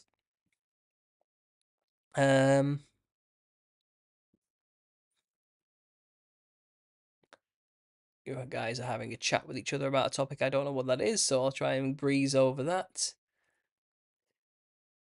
So Winds of Change says towards drunk wedding photographer, if we are ill, then we vibrate at a lower frequency where they can get to us, since they are low vibration demons. Yeah, perhaps. I don't know if the whole frequency thing is quite what we've been told it is. I've been thinking a lot recently, actually, about the metaphysics of reality, which which is probably no fun to listen to anybody talk about. But I might have a stab of it in another video soon. But I've been considering basically about just how symbols work and how the nature of reality works, how it is essentially an illusion. Now, I'm not saying that I'm not getting on New Age here when I say this, but the creation itself is vibrational. It is fractaled in nature. Although it's physical and solid and a beautiful thing to experience in a body, in embodied form, it is essentially all vibration, sound, and frequency and illusion at the same time. You know, a lot of ancient religions understood this principle of how the nature of reality works. The only issue is they decided that means God doesn't exist, and they are God. That's how they misinterpreted that to mean that. Probably through the lies and help of the serpentine giant gods that were around them, telling that kind of nonsense, you know. Um, but there's a lot to be said about the nature of reality that these religions got right. And as somebody who's kind of experienced the spiritual realm firsthand, that's probably why I'm more inclined and easier to come to these conclusions and thoughts than most of the people. But I was considering how symbols work and how they manifest into our reality and the language of symbols, just how powerful and important that truly is. There's one thing to say, well, a human being makes a symbol to represent something that it can hide from other people. And that's one thing, a human making a symbol. But I think there's a higher, more powerful, layered form of symbolism in the universe and the world that manifests physically, that comes from the spiritual, and it bleeds in through and manifests in the physical world as a thing like deja vu or a dream or a happenstance, circumstantial, coincidental event of some kind, which is just rife with irony and symbolism for its nature. The timing was just too perfect for that thing to happen type stuff. I think that's how the spiritual truly bleeds into the physical through a bizarre form of archetypical grand symbolism. It's really hard to talk about, okay? And I'm going to try and find the best way to word this, what I'm trying to say. But I do believe it's all of God at the end of the day. It's Him communicating with us through many ways. It's all a part of the way creation works. Unfortunately, the spirit realm itself, which we were probably highly in touch with, is now rife with demons and enemies. So, which is why we're kind of our capacity to read these symbols when they occur is difficult for us now. It's kind of a way to protect us from being too heavily influenced by the demons on the other side, I think. Um, but there is something to be said for that spirit realm and how does the spirit realm interact with the physical? Just how exactly, if we don't perceive it so easily. And there's this phrase, isn't there? I think maybe Manly P Hall said it or somebody, some really dodgy weird person, But, it's this idea that as soon as mankind learns how to read symbols, a huge veil will be lifted from their eyes. What does that mean? What does it mean? Oh, as soon as mankind gets to understand what shapes mean that people draw, suddenly a veil will be lifted from their eyes. And I don't think they mean that. I don't think that's what they're talking about. It's not the symbols the Freemasons have made that's important. It's something else. It's this other kind of. It's like I don't know what it is. It's like you're walking down the street and you're contemplating about something that's happened in your life recently, whether it's the death of a loved one, let's say, or something like that. Um, or it's this idea that I don't know, maybe you've lost your job and you don't know what you're going to do next. You don't know how you're going to get to the next point in life. And you've got bills to pay, you got a family to feed, and then through a strange circumstantial series of events, you suddenly fall ass backwards into a pot of gold, and all your problems get solved, and you come out the other end of it, and you're like, how the hell did that happen? You don't feel like you did anything necessarily to make the solution appear, but it did through random events. Well, I'm saying that is the spiritual manifesting physical. That is us as vibrational frequency beings, essentially in embodied form within a body that itself is a part of the universe. We are just as connected to the spirit realm as we are the physical. They are one and the same thing. They are two sides of the same coin. When these things happen, they are the symbols of the spiritual coming manifest into the physical. And I do think things like angels influence this, and God Himself influences this. But we also have our own way of influencing it through our intentions and other things as well, which is why prayer works, which is why prayer is such a powerful thing. And this is how we utilize it and use it. Because even though we are separated by space and time in the physical world, everything is not separated in the spiritual. It's all happening there at once. It is very complex. I know I'm getting a bit too metaphysical. I'm not trying to get new agey about this. This is not me being anti-Christian. Jesus Christ is still my Lord and Savior. I believe in God. I believe in the plan, and all that sort of thing. but there's still something going on about this spiritual physical realm, which I think a lot of Christians in the mainstream churchianity view are pretty ignorant to. And I feel like we need to get more in touch and understand just how these spiritual principles work in order to be more effective in the world as people who know the truth and are trying to help save other people. Now, I'm not saying let the spiritual world become the be all and end all of how you act in the world. That's, again, that's getting too new age. It's getting too focused on the creation rather than the creator, and that's not what we're supposed to be doing. But you'll find what the new age has essentially done is hijacked this knowledge, which comes from God.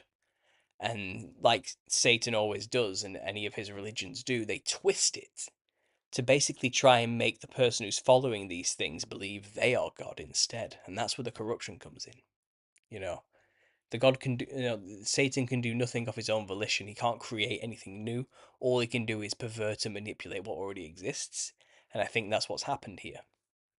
So this truth about the spiritual realm, he's taken all of it, all the truths of it about, the illusory nature of reality and the spiritual nature of reality, which comes from God, the one speaking the thing into existence through frequency and sound, the one that maintains the creation and makes it happen. They've taken that truth and then put the lie in there that you're doing it. You're a god. You're projecting all of it. The human's collective consciousness is doing this. We are all God, just experiencing reality in through different vessels and pretending that we aren't God. All that lie has been mixed in with the truth, you know. And I've gone off on a weird tangent there. Again, I'm still trying to iron out this thought I'm having and what my point is, but it's something I've been thinking about a lot recently, and maybe I'll make it into a random talk for a video in the future, get something more succinct. Maybe I'll try and write some points down so I don't veer off too much and try and hit all the key points I'm trying to make about this. But what do you guys think of the spiritual realm? What do you guys make of all of that? Do you have any thoughts on that concept? Uh, and like I said, I've not even talked about dreams in that. Dreams have a lot to do with this as well. Symbols bleed through into our dreams from the spirit realm, and our dreams are literally nothing but the language of symbols from start to finish. Um, and dreams are biblical and important. I think it said in the end times, yeah, your children will dream dreams or something like that, and have visions basically because of it. And is it from God? I don't. It's hard to say. I tried to discuss this with Vicky Joy Anderson. I think I might even get her on the show to get all metaphysical and deep about this type of stuff. She might be able to offer a fresh perspective that I'm just missing about it. Um, but that's just something I've been thinking about on top of my clown research. um, Paul usually catches up with the chat after the presentation for Q&A. That's right, and here I am rambling on away still. If you guys do have any questions, let me know.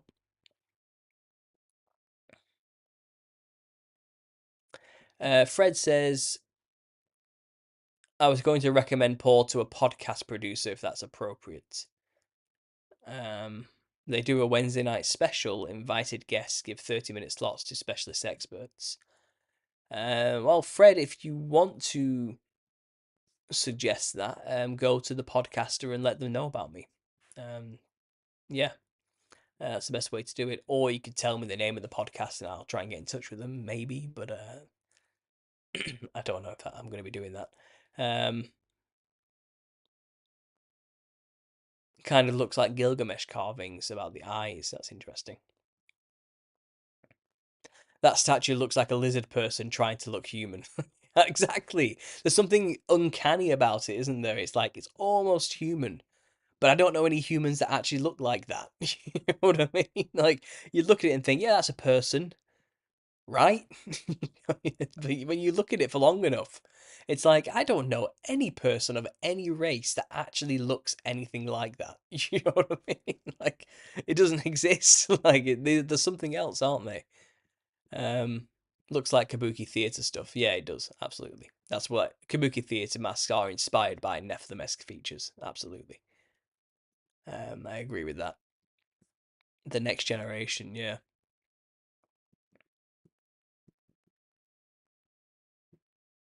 I know women that look like these statues, says West Coast Taiwan. Interesting. In fact, you might be the one who maybe sent me that message in the chat. Now I think about it, I always thought the many arms are trip trails. Well, yeah, yeah. The whole trailing effect does happen when you're tripping, and these people clearly were tripping and seeing the spiritual realm at some point. But I do think it's physical. I think they literally had a lot of arms. I think it was a real thing, to be honest. Um, through genetic manipulation, I think a mixing of kinds. I think that's likely where it came from. I have Morgellons. My hair feels alive. I'm sorry to hear that, Melinda. Morgellons disease is a terrifying thing, truly is, and I don't know what to recommend to cleanse ourselves of this blight.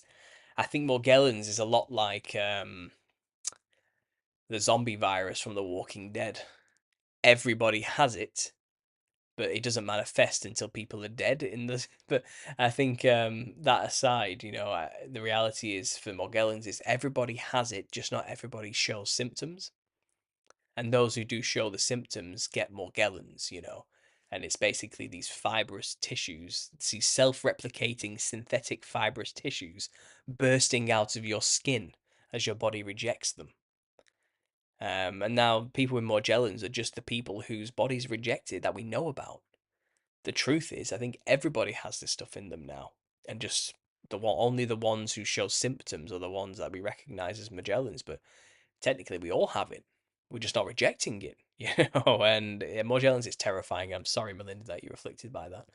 I truly am. But at least your body's trying to get rid of those things at the same time. So maybe, in some twisted way, it might be a good thing if your body can successfully get rid of it. But I understand it's a painful, horrible thing. Um, that green symbol is the 23rd ancient Hebrew pictograph called the Gayin, meaning twisted man. I'm not sure what symbol you're talking about there, Wendy, but I'll take your word for it. I have Morgellons, my hair feels alive. Also, I have a new theory that 50 of the fallen angels control the United States because the white and red stripe zigzag as it flaps in the wind. Interesting concept. There was that thing going around recently where people had used AI to create the gods of each state. If each state was a god, what would it look like? So maybe that was done on purpose as a tongue-in-cheek joke to say, yeah, the fallen angels run each state, maybe. But I don't know about anything about that personally. No kidding, my sister-in-law looks like that woman. Well, West Coast Taiwan, send me an email of your sister-in-law. I would like to see it. Okay. Honestly, you've got my email address, understandingconspiracy@gmail.com. If you just send me a picture and put it side by side with the one that you're talking about, and let me see that. I'd like to see that. Both my eardrums are like Swiss cheese. I'm sorry, Margaret. Um, does Chinese folklore tell tales of dragons being alive at one point? Absolutely. Yeah. Yeah, they were real things. They were gods. Yeah, I don't have any details off the top of my head right now, but absolutely, they considered them to be alive at one point. And look at this thing here. This is a hybrid human dragon that's on the screen now. This is a Nephilim in its true form. This is where we get the clown from. And as they got more and more diluted, they ended up looking like what I just showed you in that presentation earlier, more human, but still with bizarre features.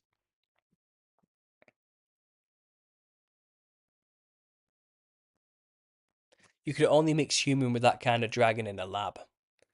Yeah, yeah. Well, I think the thing is about the fallen angels is that though they had their dragon forms, they could also take on a more human-like form in order to have sex. So that's not necessarily true. Um, fallen angels, seraphim angels, do not follow the laws of physics like we have to. They are powerful shape-shifting entities. Okay. But at the core, they're a dragon. That's what they really are. The true form, the ultimate form, shall we say, is a dragon. That much from Gary Rain's research on my own. That much is apparent. Dragon symbolism is everywhere because of this. Dragon worship is synonymous with fallen angel worship. It's the same thing.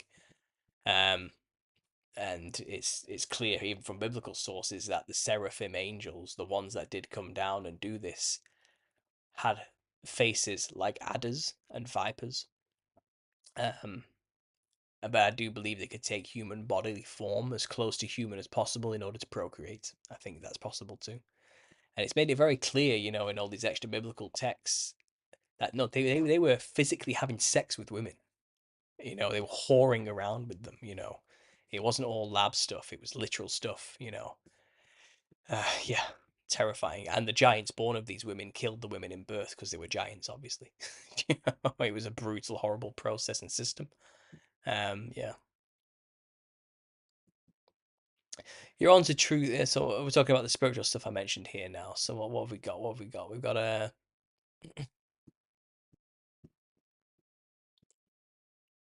the blue bloods, thin skin. Very interesting, Paul. Fananox says you're onto something truth here. It's called synchronicity, a real synchronicity. Yeah, I know that is. I forgot about that word, but yeah, that's kind of what I'm talking about. But synchronous stuff just happens. That seems poetic and symbolic in nature. It just happens to people in real life. And I think that is literally when the spiritual realm starts to manifest into the physical. And this is what it is when God is working through you, or any spirit is working through you necessarily. It can manifest like this.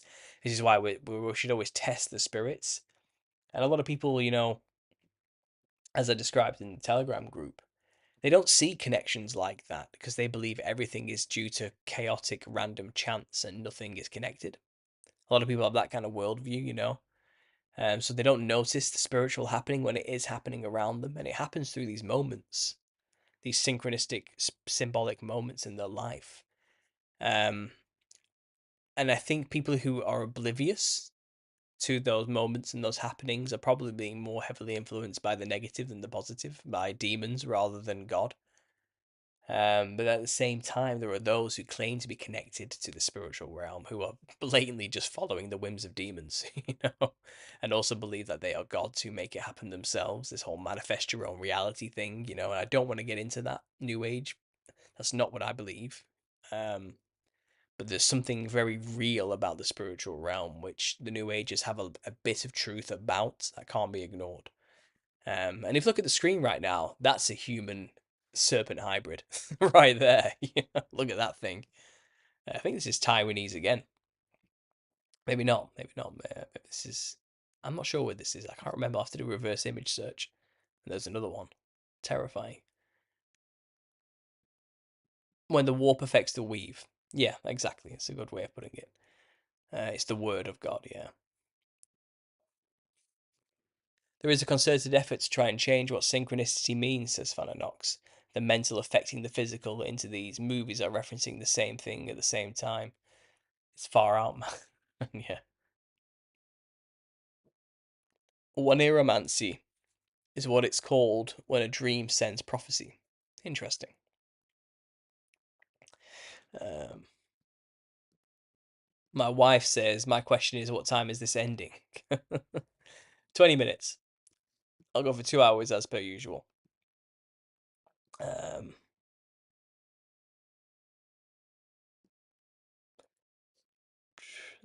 I'm losing the chat. There it is.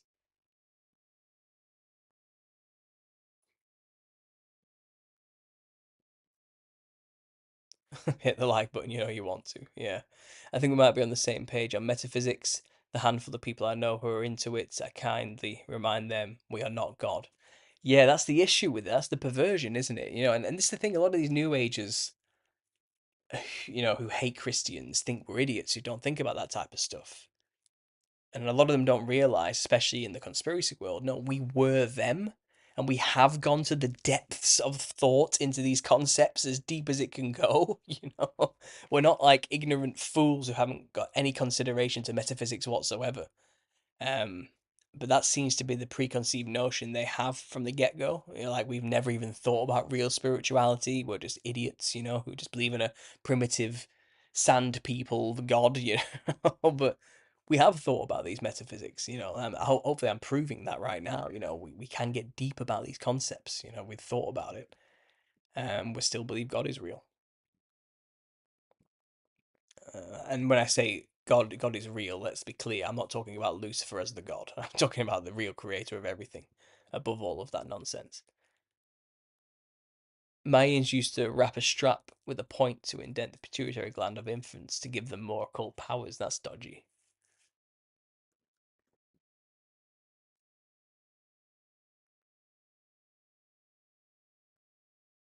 The hardest thing I have lately is speaking to people that are Christian but Trinitarians.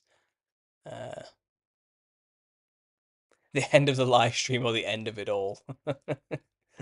I think she means the live stream, guys. Like I said, I have to kick my wife out of the room when I do these, so she's upstairs, probably bored, trying not to wake our baby up. Um,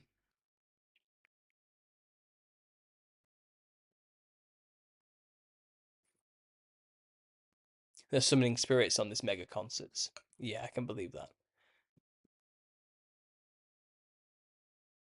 Hi, Paul. Are the skinwalkers mentioned by the Native Americans actually Nephilim? I think so. I think all of these creatures are diluted Nephilim-esque creatures, if not the remnants of humans who have mixed their DNA with other animals. That seems to be, it's one of the two. It's hard to decipher which is which, and especially now it's all confused. But those who survived the flood and brought those genetics into the modern world are mainly humans who corrupted their DNA, and the Elio, which are the grandchildren of the Nephilim, which are very human-like but possess bizarre magical features.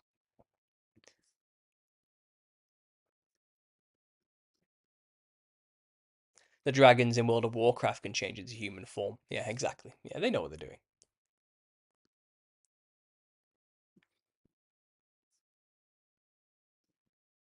I'm extremely bored and wonder if it's worth being a good wife. It is worth it.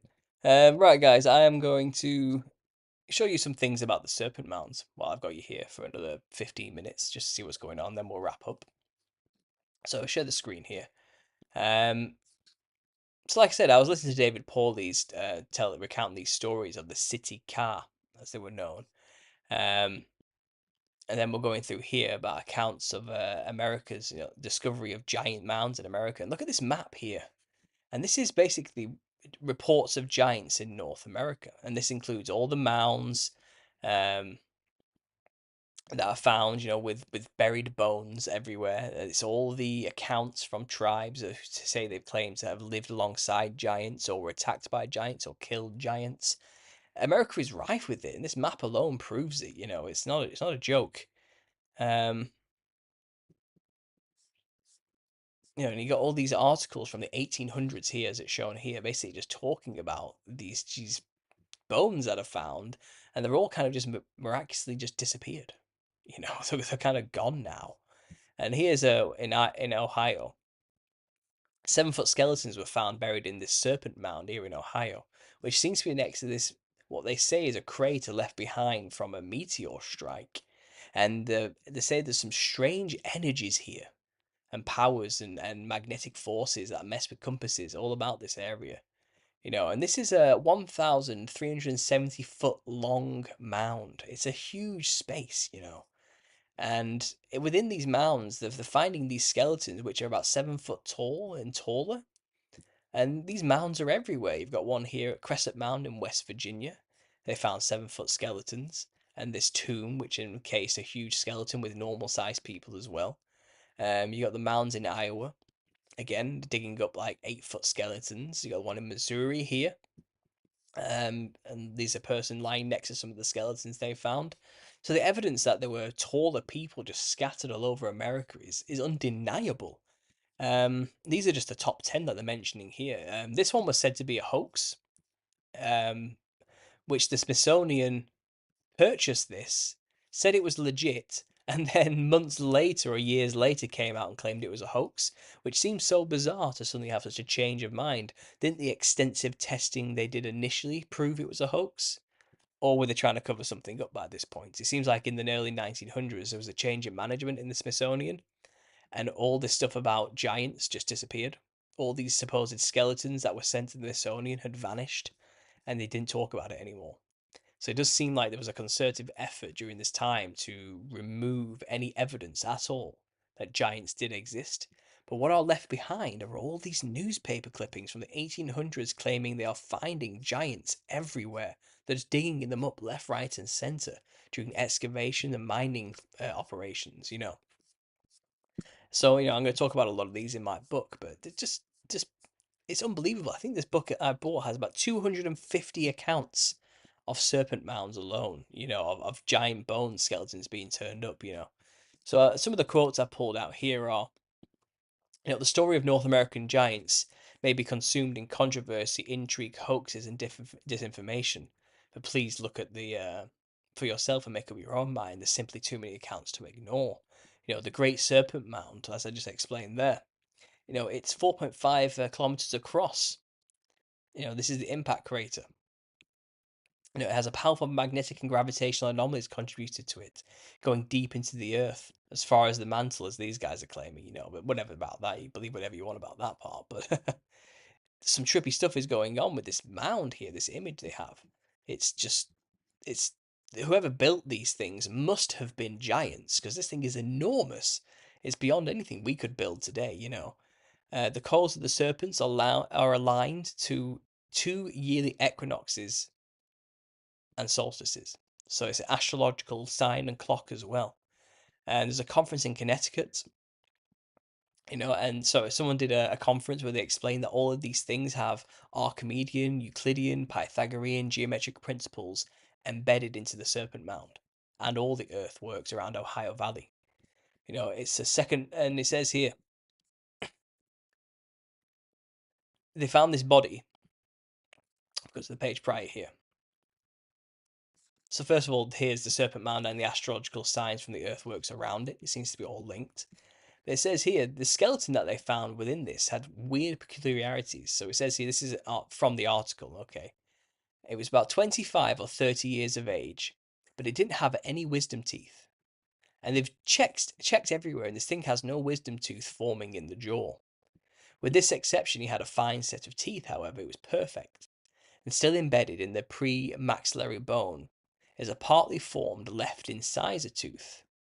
No corresponding information can be seen on the opposite side of the suture, and it's probably a supernumerary tooth, although the small size of the lateral incisors is suggestive of there being the first teeth.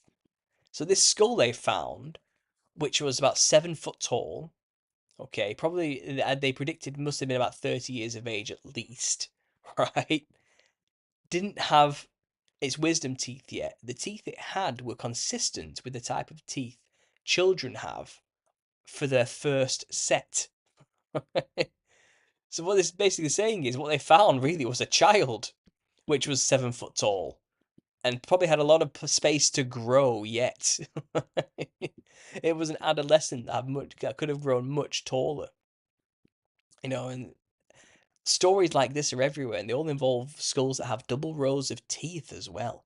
If we go to the chapter that has talked about double rows of teeth, and never mind all the skulls that are found with oblong-shaped heads, cranial deformities, and purposeful oblong-shaped heads is mentioned in here as well. The long skulls, which is a distinctive feature. If we go to the double rows of teeth section here, things like this are happening, and it's something that happens to humans. But it seems like most, if not most, of these true Nephilim skulls had this effect going. These 2 rows of teeth happening here, which is so disturbing. Again, hundreds. This book has hundreds of documented cases of giant skeletons found in mounds, and obviously fights between these cultures. Now, I'm going to try and find. Is it CTK? Is that how it's pronounced?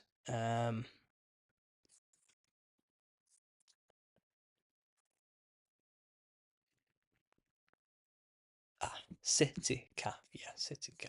Sorry. CTK. Let's just put C in, see what comes up.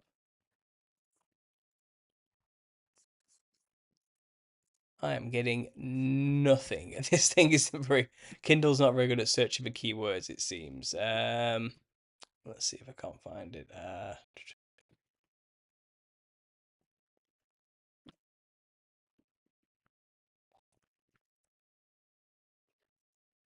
Okay, so we found the Paiute tribes. These are the ones that killed the city car in the Lovelock Cave, a very famous example.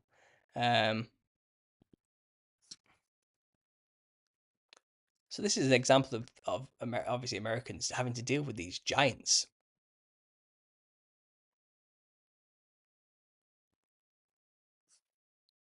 And it said that the city car, when they tend to be relatively peaceful, but if you kill one of theirs, they will kill 12 of yours. It seems to be this weird thing. And they were always kidnapping women. So it says this legend talks about cannibalistic giants and their relationship to the origins of the Paiute tribe in the Nevada area. The significance of this will become clear because some astonishing mummified remains and artifacts were discovered in the region that match many of the traits of this story. So there was this giant who killed people just by looking at them. He carried a large basket full of thorns on his back, and when he caught someone, he would throw them into the basket. Some Indians were playing a game in a house and were having fun. They had stationed a woman outside. Sorry, it's hard to use this. Oh, here we go. You've got to click just the right spot. A woman outside to watch for these things. She heard him coming. He was talking and singing to himself. She tried to warn the people that he was coming, but they did not hear her. Sinahaha, this is what this giant was called, was getting closer, and the woman became frightened and jumped into a pit and pulled a basket over herself. Sinahaha came up to the house, looked around, he made a sucking noise, and then he looked at anyone in the house. They died instantly. The others would see the dead staring and ask what they were looking at. Then they too saw Sinahaha and died. Soon all were dead, and only a baby was left sleeping.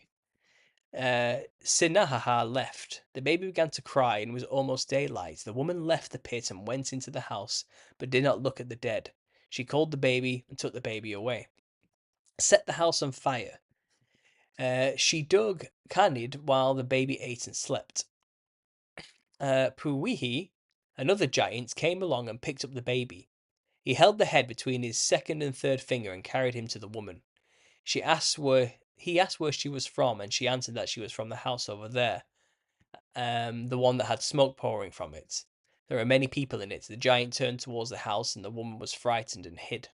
When the giant returned, he could not see her, and he became angry. But he found the way she had jumped away from her tracks and found her under a rock, crying. It was too dark to see, and he decided to come back in the morning.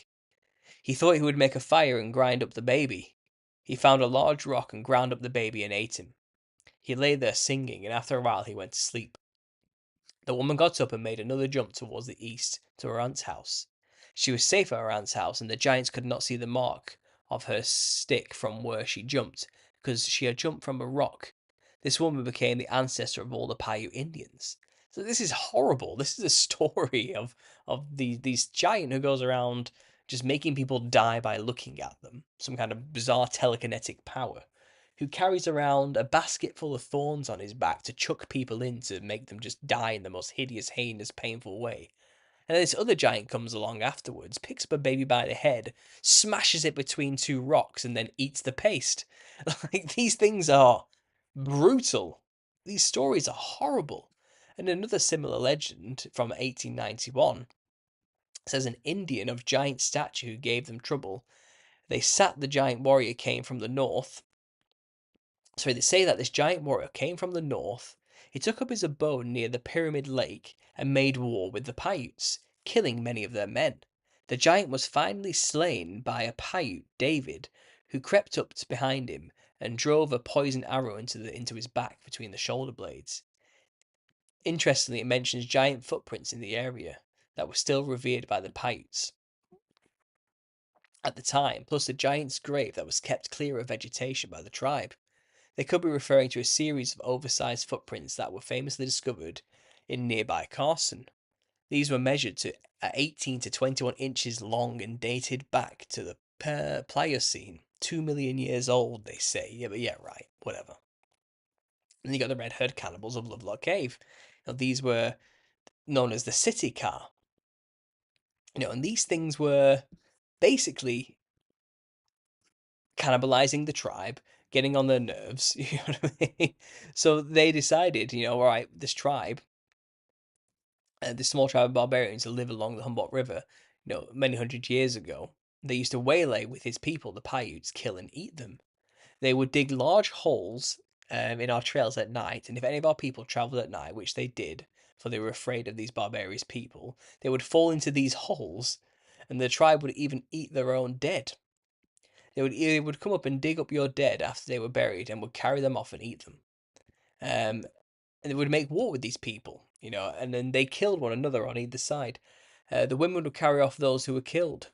Now, people say they were very brave.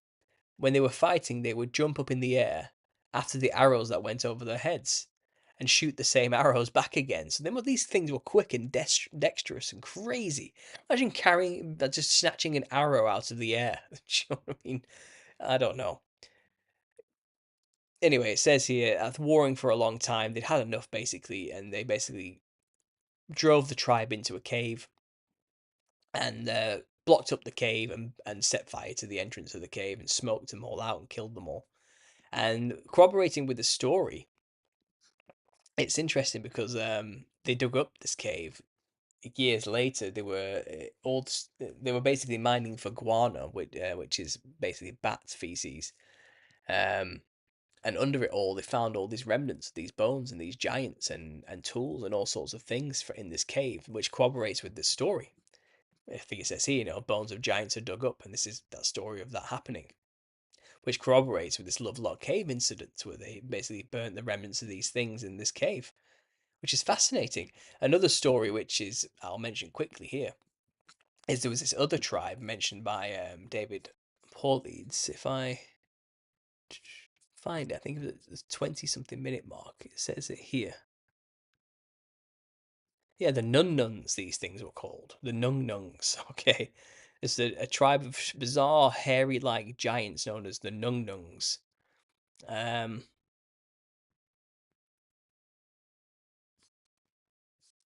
and these are closely described to being something like Bigfoot in a way. So these Nung Nungs could basically hypnotize animals. They could throw their voices. They could make themselves invisible by rubbing this kind of grease that they made onto them. So they rubbed this grease on them and they became invisible. Um, and they basically had like a jokey, jester-like nature, constantly telling jokes. But the jokes they would tell was sick and twisted and highly sexually charged. You know what I mean? And just weird. Um, and basically, they they can smell extremely well. They have brilliant vision and speed and power and strength, and were tall. Okay. Um, and these are the Nung Nungs, right? So this Indian village. Trying to find the name of the Indian village here, but it's not clear.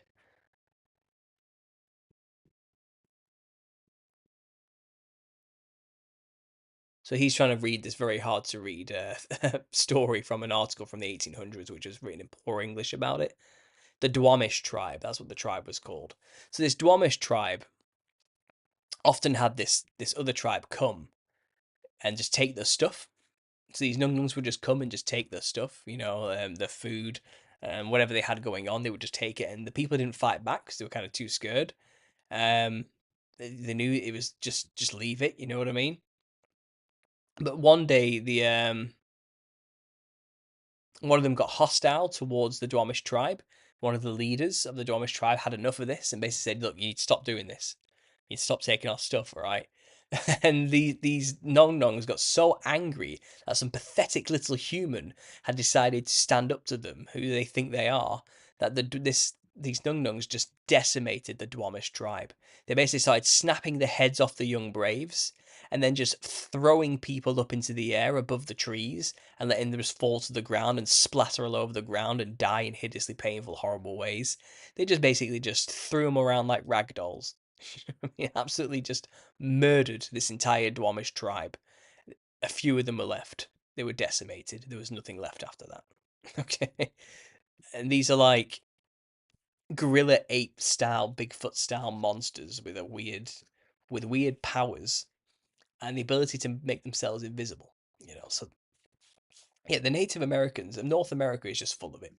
It's stories like this, one after the other. non-stop, just in these random old strip articles from like the 1800s of Indians telling their stories, their verbal traditions, and the mound builders that came before them, these giant race that came before the Indian tribes who built all these things the Indians were around.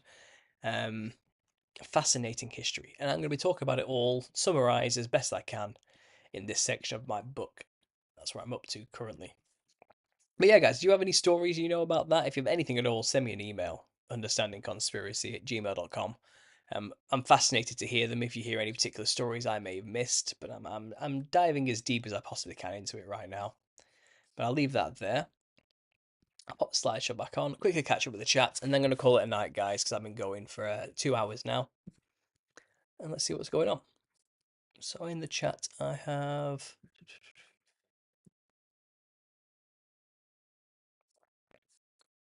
lost where I'm up to. Smithsonian conveniently loses giant bones all the time, says one drunk wedding photographer. They do.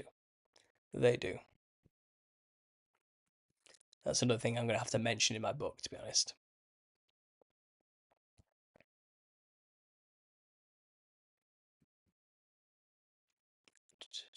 I think I've figured out where I am in the chat.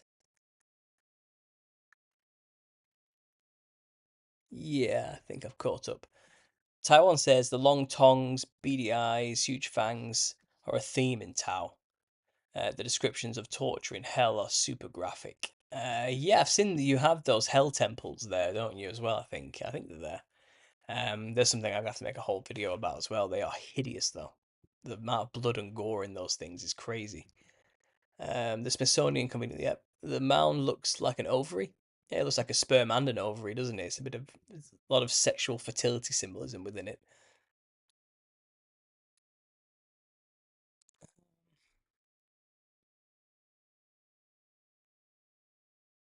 We're talking about purges and using chemicals to purge our system of bacteria and all sorts of nasty things.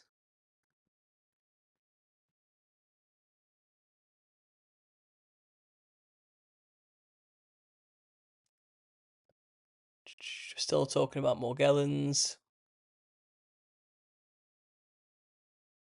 Kanye West had double row of teeth, or had before I covered them with a gold diamond grill. Interesting. Stick to the. Okay, I'm losing that.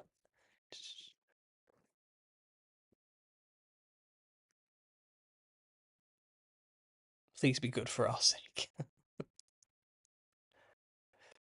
No, she's good. She's a trooper.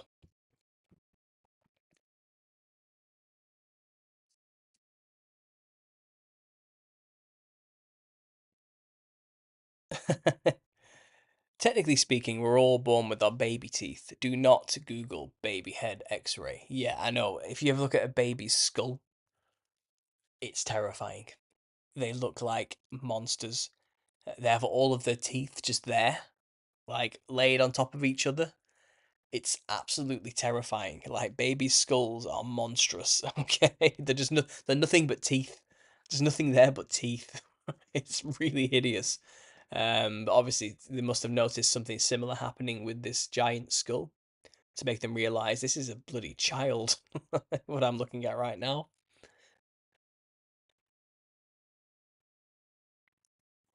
Um,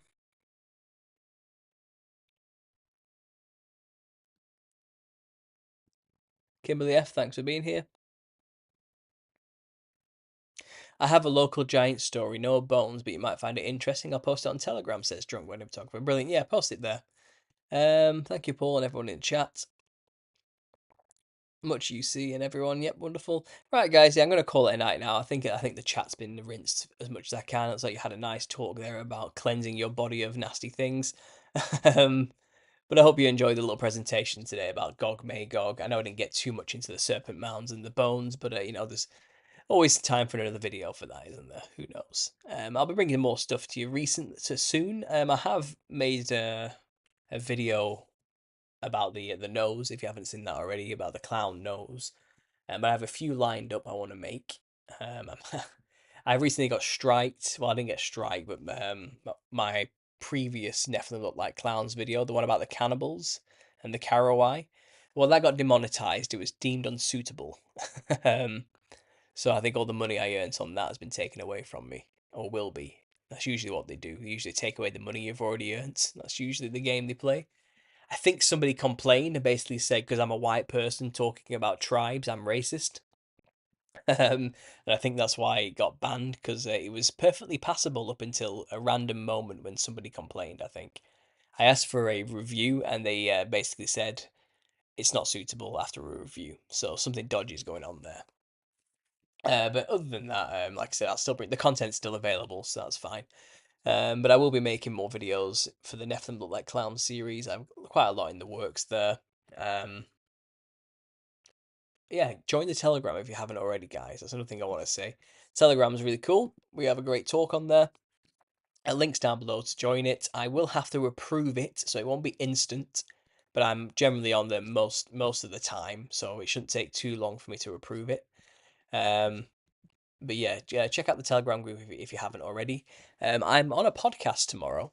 A last minute one. Somebody has asked me to be on the podcast. They're quite a small new channel. I may stream that tomorrow when I'm on live with them. I'll be on at about 9:30. I think I've predicted it for. We've planned it in for.